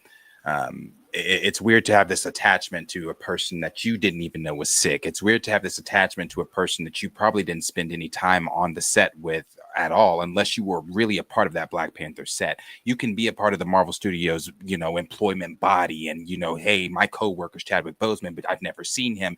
It's weird to have this attachment 5 years later. It was weird in 2021. It was weird in 2022. It's going to be weird in 2026. So it's strange. I don't understand. And they go on to say in that next paragraph that including T'Challa on Marvel Zombies was a way for Andrews and all the other producers and writers to be with him in some strange way. It is strange. You ended that right. It is What are you strange. talking about? To be with him, you didn't know him. It's strange. It's strange. It's strange. It's strange. And the fact that they are still having to adhere to Coogler's wants and needs when it comes to this character, because they had to go to Coogler for this as well. They brought up having to talk to Coogler about this as well. What did he say? Does it say what he said? I don't think it. Does it say what he said? I don't think it says what he. Hold on. It doesn't say, but Bodemeo did confirm that, and he's the X-Men writer. He just gave feedback and said some great ideas. So listen, just don't let him talk. Oh no, I'm sorry. I'm sorry. They went to him and he had some great ideas that greatly improved the T'Challa scene. He probably said, "Oh yeah, nah, he don't need to speak." That greatly improved the T'Challa scene, and so now the nigga's not going to talk. He's not going to speak. Whatever changes he made, we no longer require a speaking role. Or the narration says he's got a son. The narration says he has a son. When Spider-Man's talking about how T'Challa is so awesome, T'Challa did this to save his son. That's something that Ryan Coogler could have added. That is very much something that he could have added. God damn it! You know that what? was in the preview. It was in the trailer. No. It's not in there. He's saying that could be the thing that that while Spider-Man's narrating, he says something like that. But one of you, I don't remember which it was last week, that said, "What if he doesn't talk?" Who was that? Was that you, Marcus? That said, "What if he doesn't talk?" Who said that? Somebody said, "What if he doesn't talk?" And I was like, "Oh." I brought it up because I didn't know whether or not he recorded this, and it turns out he didn't. He didn't voice record this. Yeah, and I was like, "Oh no, they probably got another. There's no way he's not going to talk. He's no way. No, they completely bamboozled the fuck out of me. I don't know why. I've been burnt by this company before, but they've shown that's what they're doing. That's what they're doing. He's not going to speak. Spider-Man's going to fucking, and it's going to be some narration of like, oh, I'm only assuming from where they left off in What If. He's probably going to narrate them leaving the compound to trying to get to Wakanda and what happened and how T'Challa fell and helping them get to, he gave us his last something like that. What is the obsession with killing? You want to be close to him, but yet you keep killing him? We just got to keep killing him. Got to keep killing him. Hey, here's a question. And I hate to take it back to this, but let's extrapolate this out a bit. Let's stretch it out. So the level of expectation that we have on this version of T'Challa, what they seem to be signaling that they're willing to do with T'Challa, and this is animated television, so it take it with a grain of salt. But let's stretch it out and say that the same attitude about how he is used in animation is the same attitude about how he is used in live action. And let's say they take the same tenor of, oh, well, if he was alive, it'd be so different. So we had to go another way. And we asked Coogler and he gave us great ideas. And the great idea is to have a non-speaking Black Panther, or not a Black Panther at all. It's just to upgrade Shuri and little nephew down there. Right. That's a Billy. That's a Billy to y'all. That's going to earn $1 billion. Like, are we saying like it's going to earn $1 billion? In live action, he doesn't speak? Or it's not T'Challa at all, and it's to Junior and Shuri tag teaming Black Panther on the Avengers teams. That's a Billy. I'm with Stamina. I reject the bastard every waking day since knowing of his existence. I wanted to wrestle you into saying that a Secret Wars movie without T'Challa was going to make $1 billion. I just wanted to hear it come out of one of y'all's mouth. Anyways, we'll keep reading some of this. No. I still think. I think without him it does, because it's not him that they're going to prefer. As I've said many times when we've talked about recasting T'Challa, here's how they're going to do it. They are not going to call this bastard Toussaint. They're not going to call him Bastard. They're not going to call him T'Challa. They're going to call him T'Challa. And he's going to be a male Black Panther that all the people that were in the Den of Nerds were like, yeah, as long as it's a male Black Panther, I'm on. Those same people are going to be on board with that, because they're. Are they going to acknowledge in that same movie that this is the T'Challa that we saw in Wakanda Forever? I don't even know if it's going to be the kid. It could be a variant that says, hey, I'm here. Hey, I'm gone. Are they going to acknowledge that this is not our MCU T'Challa? Are they ever going to acknowledge? If they don't, then it's T'Challa. If they What do never you, what do acknowledge you it, mean if they don't acknowledge it? you're saying that they're just going to call him T'Challa and try to make it a seamless. Oh no, they're one-to-one. going to acknowledge it. I've given examples Okay. with that. I've said I When, think when Sam's they going to be like, acknowledge "Hey, it, I knew your it will father." set their expectations back down to where they should be. Yeah, they're The gonna hype acknowledge and it. luster that you got by calling him T'Challa and getting people's, oh, we got to recast T'Challa. The moment you acknowledge that this is the kid, a variant of the kid, it's another derivative character, it goes right back down to where we started before we got on all this. I want to be specific because you just said the kid, a variant of the kid. The problem is not the youth or the age of this kid. It's that he's not T'Challa. No, you can make him older, which is what age. I said nothing about no, it. it's worth saying. It's worth saying. It's believe me, it is worth saying that. I got you. That we call him to child and all that stuff. Our beef is not that he's young; it's that he's not T'Challa. He's a substitute character. Right. He impedes on getting T'Challa on screen He's with his existence. derivative. He's inherently lesser. And the minute that they tell you, hey, this is the kid from the blah blah blah blah blah blah, okay, so it's discount T'Challa. We look at it as discount T'Challa. I If think you you go can ask send it an to the overall, audience as well. you ask You a can- overall Marvel going fan. I don't think. if I you just ask don't them think now, they're but again, I'm not of the mindset that all consumers are conscientious about how they spend. They're more so signaled to where to spend their dollar. The vast majority of people, those signals apply negatively as much as they apply positively. Superheroes work a certain way. They work off of reputation. They work off of gravitas. They work off of what people feel and what it makes them think of. There you go. Familiarity. That's what I was trying to get to. So when you come with derivative versions, those versions usually fail, or at very least come in lesser than the originals, because they are telling the audience, this is Superman light. This is Batman light. This is Diet Wolverine. This is a lesser version of what you are accustomed to. Ballerina is a great example of this. They had John Wick in that movie, but it was De Armas's movie. She was the lead. So the reason why all the other John Wick movies are doing, better than that one is because one leans on the main character and the other one has a derivative character. It's not bulletproof. None of these IPs are bulletproof. Oh, you said the word there.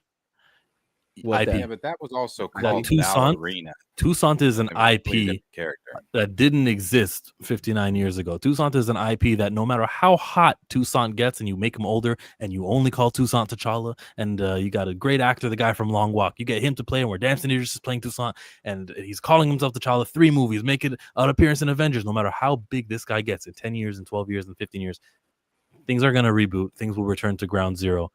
And that IP that we all just invested in has become a depreciating asset. He won't exist. They're going to go with main T'Challa again. And it's like a waste of time.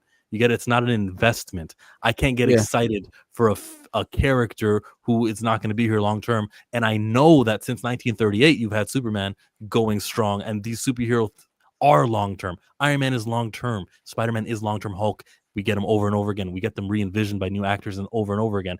I will not back a substitute version of T'Challa who is not him, a separate intellectual property, because I know that thing won't exist in the future. There's no long-term plan there. It's a waste of time. That is my issue. And if anyone who's telling you, well, you still get a black male, you still get representation, tell them that. I think it's just a weak presentation. I think it's a weak. No, they don't. They don't. And if they're going to walk head first into a calamity, then we'll coach them through it. But I think when you are, if the idea of putting out, so okay, let's look at it this way. When they know that they have a Captain America problem, did they go get another Captain America that wasn't Steve Rogers? It looks like they got Steve Rogers in Doomsday. When they had an antagonist movie problem, they went and got Robert Downey Jr. Not a guy who looks like Robert Downey Jr., not a Robert Downey Jr. light. They went and got Robert Downey Jr., right? All of the people that y'all were just telling me about that they're bringing in, they're not doing new X-Men characters. They're doing Cyclops. They're doing Jean. They're going to do Mystique, right? They're Ian McClellan and Patrick Stewart. They're doing the ones that we know and love. Okay. I think the jumping off point will be, like you said, if they're just going to call the kid T'Challa and let it run that way, if they decide then at that point in that same movie to acknowledge, okay, it's not the T'Challa you know, at that point, this is how I believe it's going to work. The audience entrance is going to dip. It is even if you can convince me that there's still a lot of people out here that don't want T'Challa recast, it's at very least a very controversial statement to make in the middle of a movie, right? To say that we're recasting this character, and that at least would carry some interest. What's going to dwindle the interest is saying, oh no, that's not the real T'Challa, it's the other one. Okay, all other ones fail. All other ones fail. That group of people you think are going to be upset that T'Challa has been recasted, they're getting smaller and smaller, because I feel like the feedback coming from this, somebody mentioned it in chat earlier, the feedback from this has been very on our side of, this is getting a little bit too crazy now. Why are they still not having T'Challa on? I'll find these tweets and these comments, but it's a growing sentiment, and it's coming from people who I don't interact with on Twitter. It's coming from all over the internet. T'Challa can't be shelved for this long without us going, no, you're doing this intentionally. You probably understand the effects, great positive effects of a black country, of an African nation that was not colonized, with a superhero who is smart and runs it. He's also happens to be the king, muscular, all that good stuff, the premier human being. They don't want that. It wasn't supposed to make as much money the first time around. And I think that these theories that we have are only being confirmed after 5 years. He can't be a voice on Marvel Zombies because, Chadwick Boseman. Can't have anyone else voicing him. Marvel Studios. Now, in the video game that we saw the other day on like the Secret Invasion, the Cosmic Invasion video game, we heard him saying things like Wakanda Forever. And in Marvel Rivals, we heard him. And in other projects, we hear T'Challa. Some other projects. But when it comes to Brad Winderbaum and the Andrews guy here from this article, the company policy, and when they involve Ryan Coogler, the company policy is no T'Challa. He is banned. The quote from Andrews is that the producers and writers to be with him in some strange way. After all, this is still Boseman's version of Black Panther, regardless of his death. Winderbaum added that during production on Marvel Zombies, the producers showed an early animate to the Black Panther director Ryan Coogler to get his feedback, and the filmmaker had some great ideas that greatly improved T'Challa's scene. Now that I read that a second time, they're just trying to say it was him. Don't blame us. Yeah, he had some great ideas. So anything that you see in there you question about, just know that Ryan Coogler added things to it. I want him to realize that they keep doing that to him. Nate Moore did that to him time and time again. Kevin Feige does that shit from time to time. Like whenever there's a Black Panther question, they be like, well, we got to go talk to Ryan. Well, we spoke to Ryan, and then, well, at reviewing it with Ryan, he's in all of their mouths. He's in all of their mouths. They're not saying, hey, it was an internal discussion, or even falling on the sword and saying, I made the decision or anything like that. They're like, yeah, well, we spoke with Ryan and blah, blah, blah, blah, blah. They skip. If he hasn't already recognized it. Is that an Ohio thing? You say blase, blah, skip. Well, I've never heard blase skip together, though. Blase skip? No. I heard rete-te. I heard but blase skip. I never heard that one. No. Darius? Is that foreign to you? Okay. I was about to say, I didn't think it was that regional. He's watching Jon Stewart's show. I'm not. Back to the article. Side tour, detour. Anyways, let's go. So the showrunner also revealed that Boseman would have received his own Star-Lord T'Challa spin-off show. That would have been made before Marvel Zombies, referencing the What If episode, called What If T'Challa Became a Star-Lord? I've heard Chadwick Boseman or interviews of Chadwick Boseman saying how he thought it was so important to take this role of the What If, because now we get to envision a black character who's in space, and it's got nothing to do with slavery. It's got nothing to do with all that negative stuff, right? All that blase skip and all that stuff.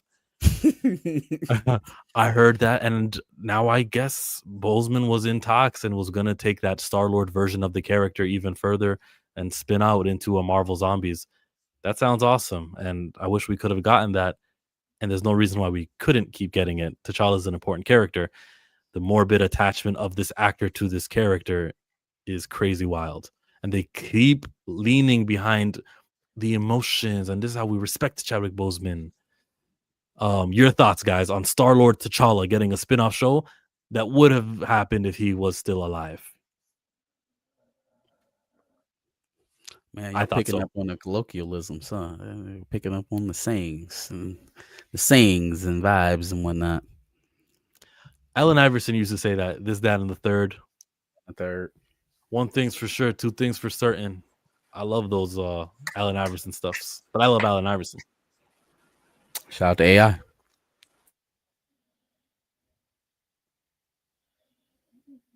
You know, No thoughts on the Star-Lord? No. No, I don't like any of this. I don't like them using his death even at this later date as an excuse for not repurposing the character. Like, again, if there's an edict, if it's one person's decision, then somebody's just got to be brave enough to say that, man. Like, but to continuously put it at the feet of this man's death as if he's eternally tied to the character, that's disrespect. Like, this man has loved ones. He has a widow. Do you think that every 5 years when there's an opportunity for T'Challa to be used, that she wants to hear you bring up his name as an excuse for not doing it? Is he just a permanent, like, whammy card to pull out whenever you need an excuse? They lean on it so heavily. It's hard to believe that they have well-meaning intentions behind any of it. At a certain point, if you're grieving somebody, you want to stop bringing up the fact that you're grieving. You don't want to continuously be talking about the sadness that you are experiencing all the time. Doesn't go away. You don't want to keep vocalizing it over and over and over and over and hear other people who didn't know him vocalize it over and over and over again for business decisions. So when I start and I talk about how this is disrespectful to him, yeah, this is an insult to Chadwick Boseman. This is an insult to his wife. This is disrespectful to them all around. We have reached the point. It's not, at some point, we're going to reach the point. We've reached the point where this shit is just mad disrespectful to Chadwick Boseman, who was a human being who was alive, whose goal in life, dying, was to propel T'Challa and have this black superhero be just as big as Batman. Literally on his deathbed, still working T'Challa roles, still with trying the to get to this work on content Star-Lord. out. Like, it is as clear as day as where that man's mind was. And to hear these people twist it into shit that fits their narrative is just it's nasty, man. He wanted a Star-Lord T'Challa. You know, if he was still alive right now, we'd be honoring him by not doing the Star. If we could bring him back to life after 5 years, and we can pop it in, all the Dragon Balls have been collected. We make a wish. Chadwick Boseman's back alive. Hey, yo, you died 5 years ago, and guess what? T'Challa was nowhere to be seen. Chad, gotcha. Con forever. You think? What do we think of Chadwick Boseman then? You remember how you wanted to do a show spinning out where Star-Lord T'Challa becomes Star-Lord? Yeah, we didn't do that. You happy? Like, yeah, they gotta ask themselves. Yeah, he wanted to have a film where he was basically on summer vacation with his son and teaching him things. That's what he wanted. I wouldn't even tell nobody that. I wouldn't have said that. Making the movie that you made, I wouldn't have told a soul that. Wouldn't have told anybody. Would have taken that to my fucking grave. And now you ended up making the movie that you made. He wanted to have a National Lampoon's in Wakanda, and you made the saddest movie in MCU history. He wanted to address fatherhood and blackness in a movie, and we just wished him back with our Dragon Balls 5 years later, and we told him, yo, the movie we made, you die in the beginning of it. and Wakanda's in shambles. And then we spend the next 90 minutes talking about it. All of the actors cried when they played that trailer at San Diego Comic-Con. They couldn't contain themselves. It was so emotional that And then they all stood around and championed as your role was posthumously retired. I just think that they got, and if you don't understand the Dragon Ball reference, basically you can wish someone back to life. And if you can do that and ask Chadwick Boseman right now, 5 years later, about what he thought about what was handled, he's not going to come back and say, you guys did freaking awesome. That's what I wanted. I never wanted T'Challa to reach levels after me. No, I only wanted him to be remembered as me. You guys are so amazing. You are pissing on this man when you do the decisions you've been doing and icing the greatest Black character, the most impactful positively in any fiction. What am I reading here? Ash Crossan, right? Crossan. He was one of the writers or one of the directors or something. So Ash Crossan says, there are some highly emotional moments, and I'll tell you the one that got me. Correct me if I'm wrong. T'Challa appears, and I believe he doesn't speak. That felt very poignant to me because I don't think we've seen him in the MCU since Chadwick Boseman's passing. Even in animation, it felt highly emotional for me to watch.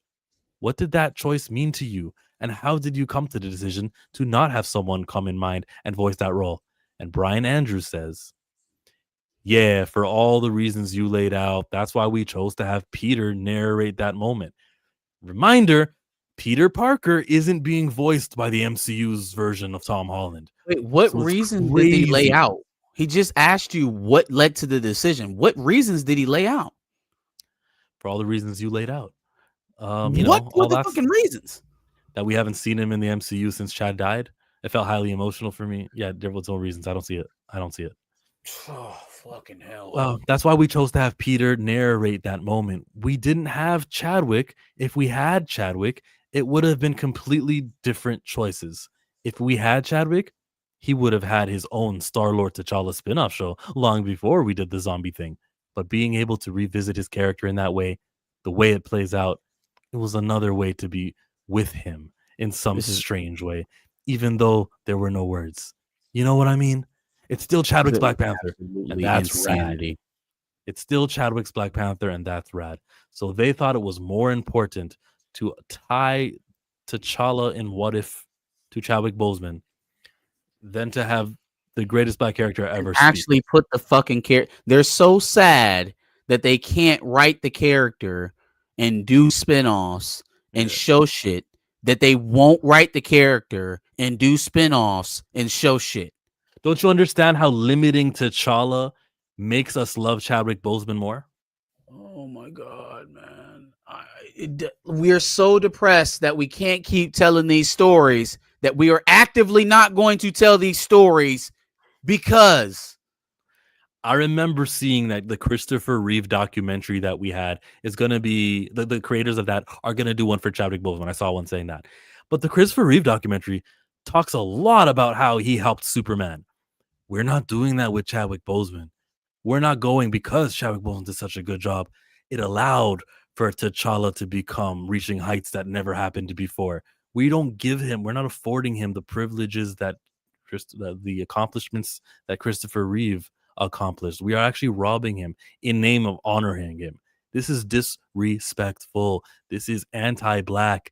This shit is intentionally disruptive. There's no way I can support this from them, and I have to ask myself, what am I going to do about it? There's more quotes. This one's from Brad Winderbaum. And we actually showed an early animatic to Ryan Coogler to get his notes, and he had some great ideas in that sequence that were really additive. Ryan Coogler added things to this. Ryan Coogler did not say, Hey, yo, T'Challa's not speaking. That's my Ryan Coogler voice. Ryan Coogler didn't say, that's not right. Hold on a minute. Chad wouldn't want this. I knew him. Ryan Coogler is such a spoke in this wheel. He's such a destructive force. When it comes to T'Challa, Sinners was amazing. But in the matter of T'Challa, it's so apparent that he is guilty. Kevin Feige is guilty too, and Nate Moore too. But this man is a guilty party in this. You mean you couldn't speak up? You had additive notes to this. very scared to see what these additive notes are. Could be we put a new kid in this movie for T'Challa. Yeah, his son, T'Child. He's gonna get older and he's gonna become Black Panther. Get used to it. Ryan Coogler's additive notes scare me. I've had it up to here with Coogler when it comes to T'Challa. I'll support him if he does some other thing with Michael B. Jordan leading. I'm definitely going to give that my money, but I don't think, I don't know. I really just don't know. I'm at the point like, yo, I got to do something about it, right?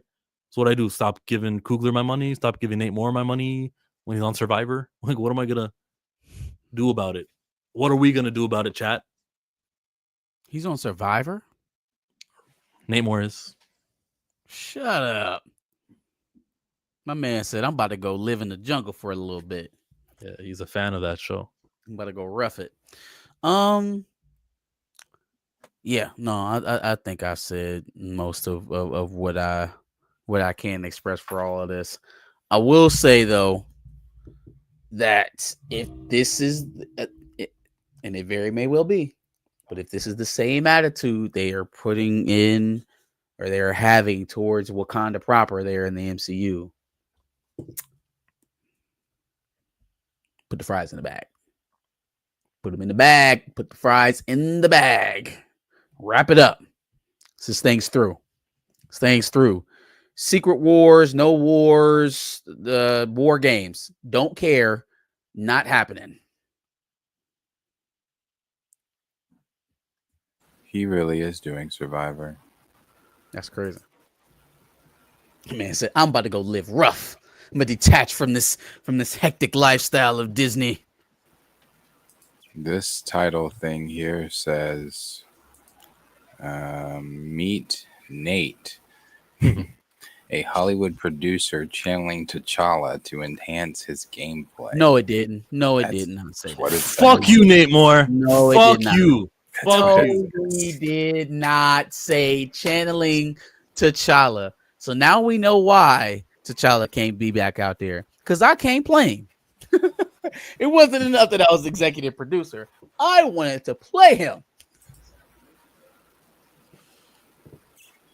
Oh, wow. Was that a quote from him? Nate is goofy. Did he quote and say, I'm channeling my He inner said, T'Challa? I'm channeling T'Challa. No, CBS Survivor put that as their caption. Meet Nate, Hollywood producer channeling T'Challa to enhance his gameplay. I'm trying to see in this 51-second clip he mentions T'Challa, though. Please share. He did say comic books. Hold on. He's mentioned Captain America. He just mentioned Black Panther. He just mentioned T'Challa.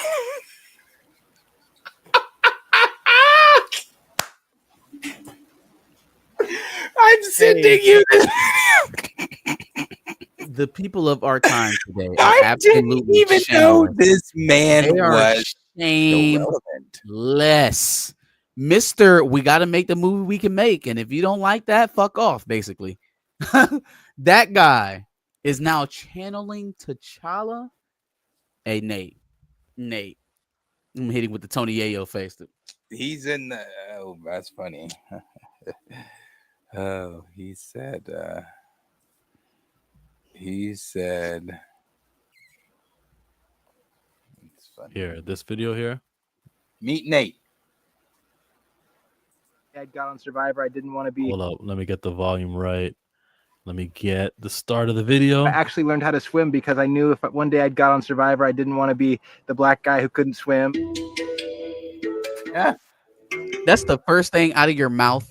A town called Clovis, California. I'm the youngest of 4, and I had a single mom. I loved 2 things: movies and comic books. Moved to Los Angeles when I was a lion, motherfucker. Working in film, which culminated in producing movies such as Captain America: The Winter Soldier and Civil War, the Black Panther movie, and the sequel for Marvel Studios. I think Survivor is a game built for T'Challa, for the Black Panther. He's physically capable. He's intellectually incredibly smart. He's kind to people, but also knows that there's a greater good that needs to be served. I know there's not a lot of older people in this game, so there's not a lot of people who are leaving behind children like I'm leaving behind, and a wife that I love. And that stuff is tough. My youngest daughter said to me before I left, she said, I hope you don't make the merge so you can come home early.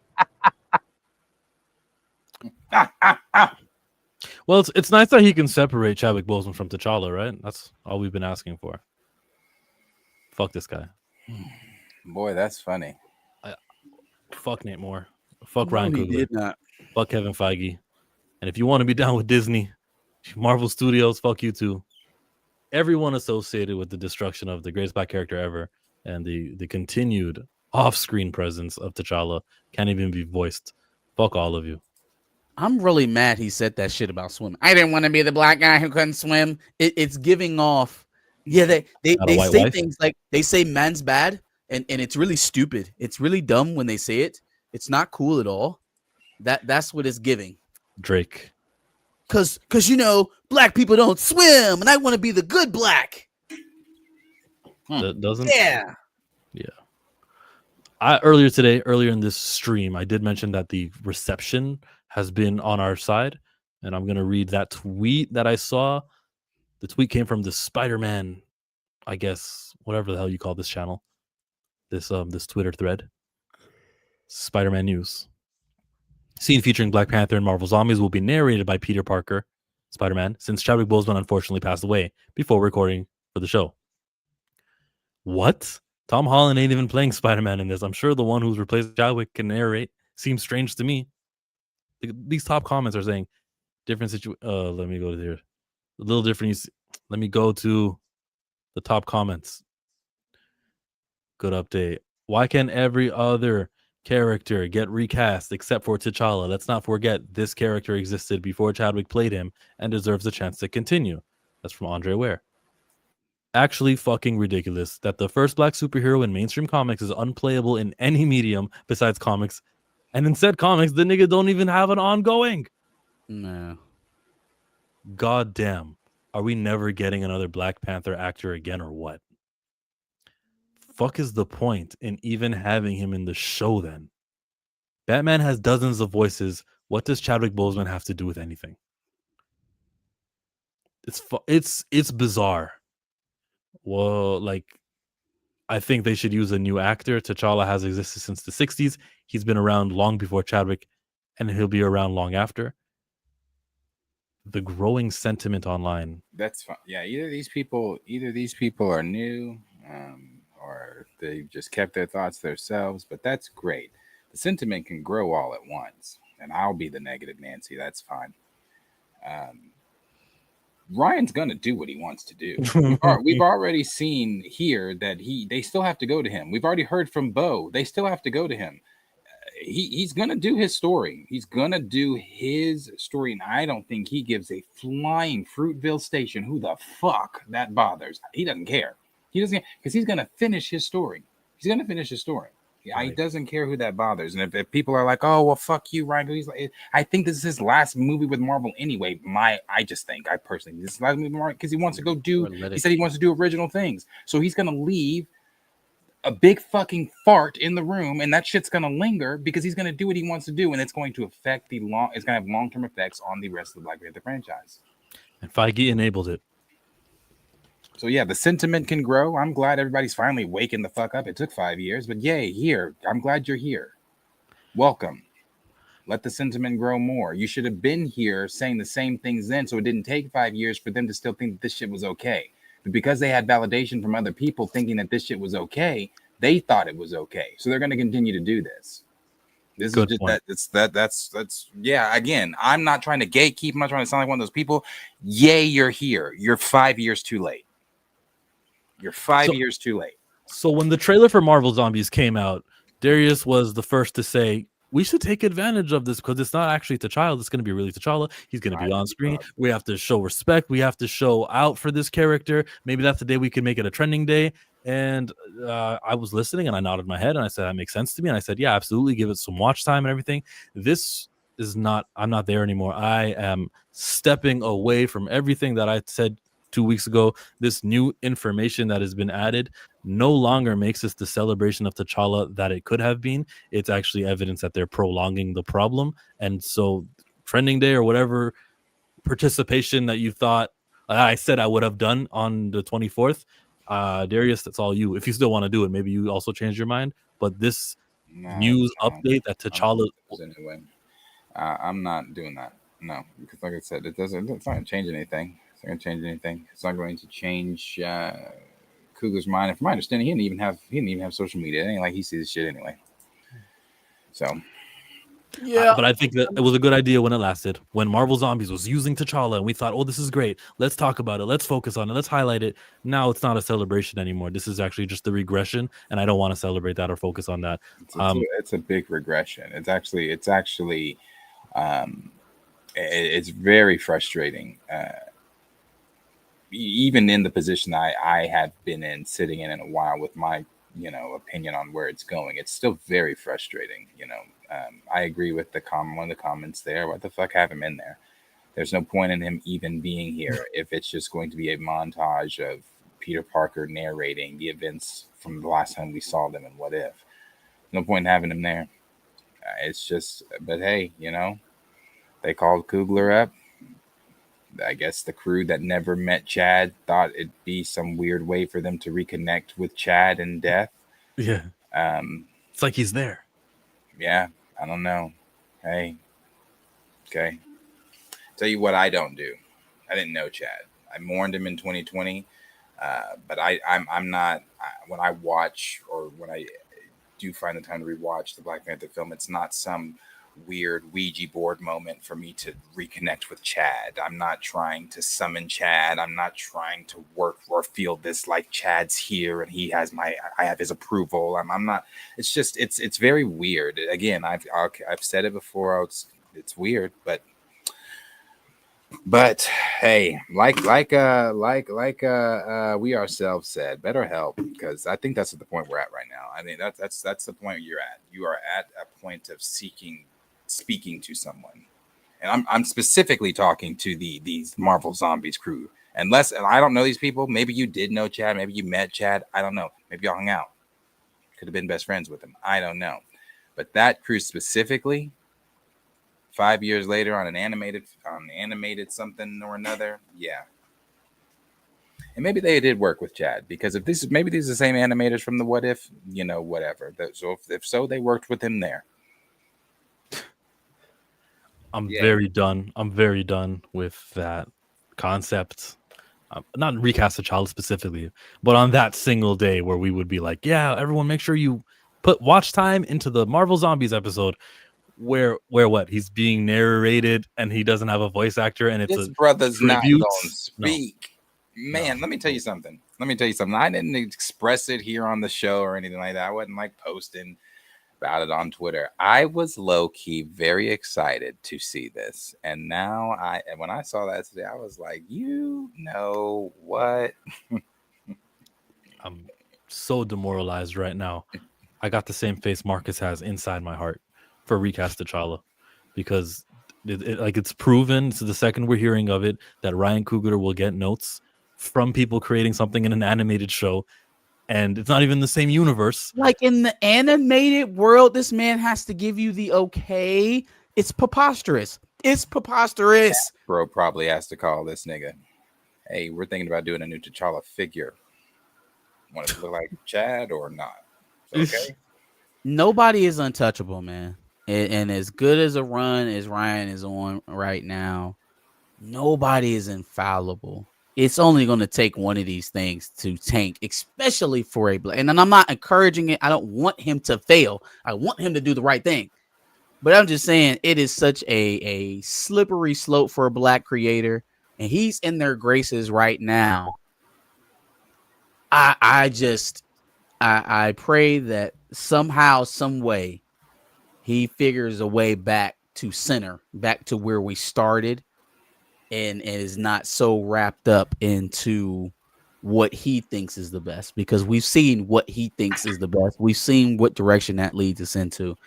And I'm not going to get on board with that direction in general. So Coogler's really a gatekeeper of T'Challa. Tough. Maybe this is from King Chad 42. Nice name, I get it. Maybe my favorite superhero never coming back, and maybe Marvel will always be evil. Well, let me say something. It's not about him being our favorite. It's his racial impact. Like, even if I didn't like him as much as I liked other characters, like him being my favorite superhero, that is not behind this this like consistent need and voice of his representation, why it's important. I want to read some more of these chats, and I know Marcus doesn't. If you want to step out, Marcus, and if Darius, or if you're okay. Oh, I'm with Marcus. You're with Marcus? Damn, I really wanted to read these chats. You know what we could do? We could do the thing. Yeah, fine. We could do the thing though where you guys end streaming on your ends, but like it'll continue streaming on my end. So if everyone wants to continue on Chillmonger, I want to read what you guys have to say. It's important to me. I've been thinking about it all day. But let's do an outro for Pantheon, guys. You gonna read all the comments in chat? Read the 4 or 5 we got. That's still trickling in. I'll be here a half hour or maybe even an hour. I really really want to stick around. Those thoughts, that is fine. I adore every single one of you here. I appreciate all of you. Sure. I need and I think I've said this before, but I mean it this time. Until I hear something from Marvel Studios, I'm out on the combo. Because I can add nothing more of value to this conversation. There's nothing more I can give you. There's no hope. And I don't want to be the thing that continues to shit on people's hope. So until Marvel Studios gives me something, I have nothing more to add to this conversation. I didn't know this was going to come today. I did not know that Marvel Zombies was going to happen with no voice actor. The lengths that they go to surprise us with these new topics is wild. Anything you two want to say on your way out? That's it for me, man. You know where to catch us Sundays live at 4:30. For any football fans in the chat, we got a big college football show at 11 going on every Saturday. So tune into that on House Divided. Make sure you tune into these guys. They like to stream without me throughout the week and steal all the topics. So you make sure you tune into them. And that's it, man. Good night. Lauren said him was mid. I've now removed. I've been hearing that, and I'm not happy about it. I'm on your head, Justin Tipton. Lawrence, do you agree with the statements that it is one of Sean Wayne's best performances of his career?